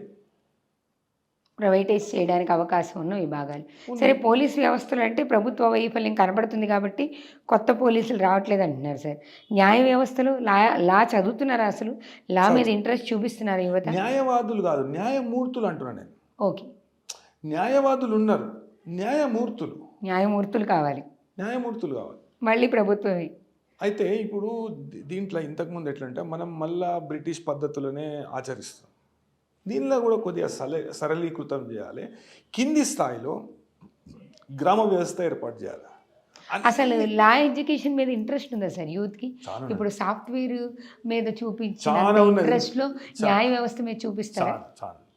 పర్సనల్‌గా ఒక విషయం గురించి మాట్లాడుకుంటే సార్, ఒక లాయరు తన కుటుంబాన్ని అంటే ఇప్పుడు వ్యవస్థలో, సమాజంలో కొన్ని వృత్తులకి ఆర్థికంగా బలంగా లేం కాబట్టి అది అక్కర్లేదు అనే పరిస్థితి నడుస్తుంది ప్రస్తుతానికి.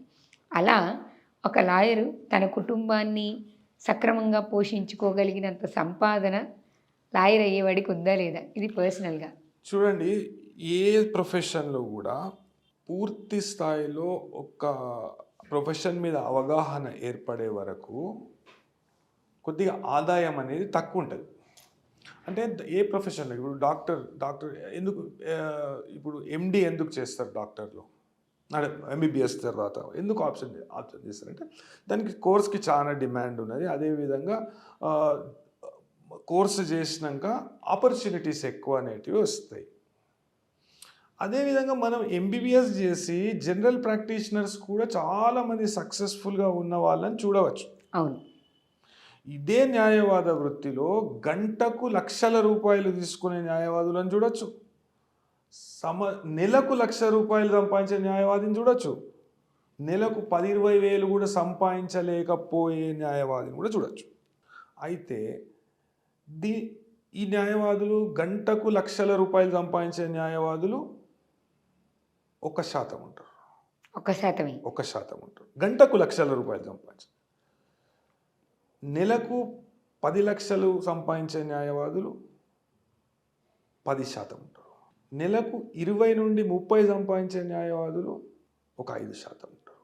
అయితే మన నైపుణ్యాన్ని పెంచుకుంటూ పోతే ఆత్మన్యూన్యతకు గురి కాకుండా ఏ వృత్తి అయినా కానీ ఆత్మన్యూన్యతకు గురి కాకుండా మన నైపుణ్యాన్ని పెంచుకుంటూ పోతే 100కు 100% మనము విజయం సాధిస్తాం. విజయం అంటే ఆర్థిక విజయం ఒక్కటే కాదు.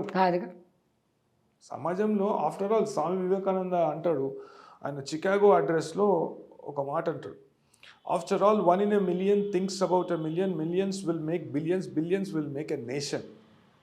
అంటే ఒక్క వ్యక్తి ఆలోచన సమాజాన్ని ఏ విధంగా ప్రభావితం చేస్తుంది అనే విషయాన్ని స్వామి వివేకానంద తన స్పీచ్లో చెప్తాడు, తన ఉపన్యాసంలో చెప్తాడు.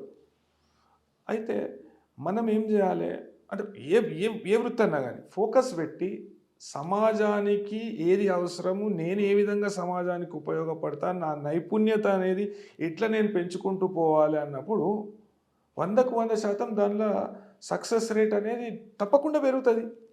ఖచ్చితంగా అవకాశం అయితే ఉన్నది. ఇప్పుడు న్యాయ వృత్తిలో చాలా మంది ఇప్పుడు ఫీజులు ఎందుకు ఎక్కువైతున్నాయి న్యాయ వృత్తిలో, మన లా కోర్సులకు విపరీతమైన డిమాండ్ ఉన్నది. ఓకే. సీట్లు వేరే దీంట్లో సీట్లు మిగిలిపోతాయి, దీంట్లో సీట్లు మిగలవు. ఓకే. కొత్త కాలేజెస్ కూడా వస్తున్నాయి సార్. వేరే రాష్ట్రాలలో నాకు తెలియదు కానీ పరిస్థితి తెలంగాణ అయితే మంచిగా ఉంది, సుప్రీంకోర్టులో మంచిగా ఉంది. కొద్దిపాటి ఒడిదొడుకులు ఉంటాయి ప్రొఫెషన్లో, అది అన్ని ప్రొఫెషన్స్కి సహజమే. ఫారెన్ డైరెక్ట్ ఇన్వెస్ట్మెంట్స్ కూడా మనకాడ పర్మిషన్ ఇచ్చింది ప్రభుత్వం. అంటే ఈ న్యాయవాద వృత్తిలో ఫారెన్ డైరెక్ట్ ఇన్వెస్ట్మెంట్స్ అనేటివి చేయొచ్చు అనేది ప్రభుత్వం అనుమతి ఇచ్చింది. కాబట్టి అవకాశాలు చాలా పెరుగుతాయి. అంటే మనం ఇప్పుడు ఇంతకుముందు మనకు కాల్ సెంటర్స్ ఉంటుండే, కాల్ సెంటర్స్ డిమాండ్ ఎట్లా ఉంటుండే అంటే కొద్దిగా ఇప్పుడు వేరే ఏషియన్ కంట్రీస్ కంటే, వేరే థర్డ్ వరల్డ్ కంట్రీస్ కంటే ఇండియన్స్ కొద్దిగా ఇంగ్లీష్ మంచిగా మాట్లాడతారు కాబట్టి వాళ్ళకి ఎక్కువ అవకాశాలు వచ్చినాయి. అదేవిధంగా ఇప్పుడు లీగల్ ప్రాసెస్ అవుట్సోర్సింగ్ కూడా చాలా మన కాడ ఇండియాలో కూడా స్టార్ట్ అయినాయి. Okay. Because I'm only into litigation. అయితే లీగల్ ప్రాసెస్ అవుట్సోర్సింగ్ కూడా స్టార్ట్ అయింది. చాలా అవకాశాలు, మల్టిపుల్ అవకాశాలు ఉంటాయి. ఓకే. ఛాన్స్ అయితే ఉంది ఇది ఫైనల్‌గా లైఫ్ ట్రై సైన్స్, ఇది లైఫ్ సైన్స్, ఇది లా అనేది లైఫ్ లా సైన్స్, లైఫ్ ఇది సైన్స్ నెవర్ ఎగ్జాక్ట్‌లీ. ఎండింగ్ ఇది. యెస్. ఇది నెవర్ ఎండింగ్. అయితే ఒకటి సార్ ఫైనల్లీ ఒక చిన్న పాయింట్. జడ్జిమెంట్ అనేది చాలా కేసెస్‌లో అంటే జనరల్‌గా జడ్జిమెంట్స్ అనేవి ఇంగ్లీష్‌లోనే ఇస్తారు కదా! రేర్ కేసెస్‌లో మేము కొన్ని కాలమ్స్ చూసాం న్యూస్ పేపర్స్‌లో.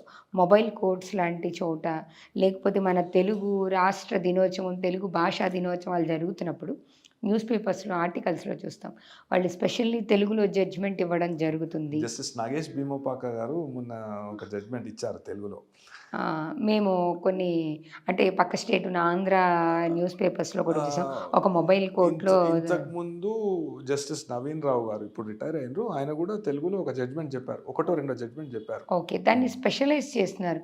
అంటే ఏంటి సార్ ఇప్పుడు జడ్జిమెంట్ సామాన్యుడికి అర్థమయ్యే భాషలో ఉండదా? అది సామాన్యుల ప్రశ్న. కాకుంటే మన అధికార భాష ఇంగ్లీష్. ఓకే. మనము ఏదైతే అధికార భాష వాడతామో అదే భాషలో ఇప్పుడు దీనిలో భాషాభిమానము అదంతా ఇప్పుడు పూ దేశంలో ఒకటే భాష ఉంటే సరళీకృతం అవుతుంది వ్యవస్థ. ఓకే. ఇప్పుడు కర్ణాటకలో ఉంటాయి. కర్ణాటకలో మీకు ఎఫ్ఐఆర్ నుండి ఛార్జ్ షీట్ వరకు కన్నడలో రాసి ఉంటుంది. నేను పోయినాను అనుకోండి కర్ణాటకకు, నేనేం చేయాలో మళ్ళీ దాన్ని ట్రాన్స్లేషన్ చేయించుకోవాలి. ఇప్పుడు అధికారిక భాష ఇంగ్లీష్ మాట్లాడినప్పుడు నువ్వు దాన్ని ట్రాన్స్లేట్ చేసుకోవాల్సిన అవసరం లేదు. లేదు. అదేవిధంగా అధికారిక భాష ఇంగ్లీష్ అయినప్పుడు సరే తీర్పు విషయము వేరే, తీర్పు అనేది ఇవ్వచ్చు. కాకుంటే మొత్తము వేరే భాషలు ఉంటాయి. వేరే రాష్ట్రం నుండి వస్తారు న్యాయవాదులు, విదేశాల నుండి న్యాయవాదులు వస్తారు. న్యాయవాదులు వచ్చినప్పుడు వానికి ఆ భాష అర్థం కాదు. సో అందుకే మనం అందుకని మన ఒక అధికారిక భాషను ఎంచుకున్నాం. అదే భాషలో తీర్పులు అనేటివి ఉంటాయి. అదేవిధంగా అధికారిక రాతపూతలు, అదే కరెస్పాండెన్స్ అంటారు కదా, all official correspondence is in English. Okay. So అంత మాత్రాన మాకు భాషాభిమానం లేదు అనేది అదే ఇప్పుడు ఎట్లా నేను ఇప్పటిదాకా చెప్పినా కదా, వక్రీకరిస్తారు. అవును. సో అదే కామన్ మ్యాన్‌కి అర్థం కావడం కోసం ఈ ప్రశ్న అడిగాను. ఏంటంటే బయట చెప్తున్నప్పుడు స్పెషల్‌గా ఎందుకు మెన్షన్ చేస్తున్నారు? ఆ రోజు ఆయన ఇప్పుడు మీరు చెప్పారు కదా! నగేష్ గారు చెప్పిన తీర్పు ఇలాంటివన్నీ న్యూస్ కాలమ్స్‌లో వస్తున్నప్పుడు అంటే తెలుగులో తీర్పు చెప్పరా? సినిమాలో చూపించినట్టు ఉండదా? ఇలాంటి ప్రశ్నలు వస్తున్నాయి కదా! ఇది కామన్ లాంగ్వేజ్‌ని ఎందుకు ఎంచుకున్నారు అనే రీజన్ పబ్లిక్‌కి తెలియదు. తీర్పులు అధికారిక భాషలోనే ఉంటాయి. Thank you sir. Thank you very much. Me valuable time మాకు ఇచ్చి చాలా చాలా మంచి ఇన్ఫర్మేషన్ ఇచ్చారు. చూశారు కదా! చట్టాల్లోనూ న్యాయాల్లోనూ మనం పైకి చూస్తున్న విషయాలు కొంత అవగాహన రాహిత్యం ఉందనే అనుకోవాలి. మనం చూస్తున్న ప్రతి విషయాన్ని సామాజిక మాధ్యమాల్లో చూపిస్తున్న విషయాలే నిజమనుకొని మనం రకరకాలైనటువంటి వ్యాఖ్యలు చేసేస్తూ ఉన్నాం. కానీ చట్టపరంగాను న్యాయపరంగాను పూర్తి అవగాహన ఉంటేనే మనం దాని గురించి మాట్లాడాలి అని ఈరోజు కార్యక్రమం ద్వారా తెలుసుకున్నాం. అలానే సామాన్యుడికి కూడా ఎన్నో చట్టాలు కల్పించబడినాయి. మనకు కూడా ఎన్నో హక్కులు ఉన్నాయి. ఆ చట్టాల గురించి మనకు పూర్తిగా తెలిస్తే వాటిని వాడుకునే అవకాశం ఉంటుందని కూడా మనం తెలుసుకున్నాం. మరో కార్యక్రమం ద్వారా మళ్ళీ కలుద్దాం. నమస్తే.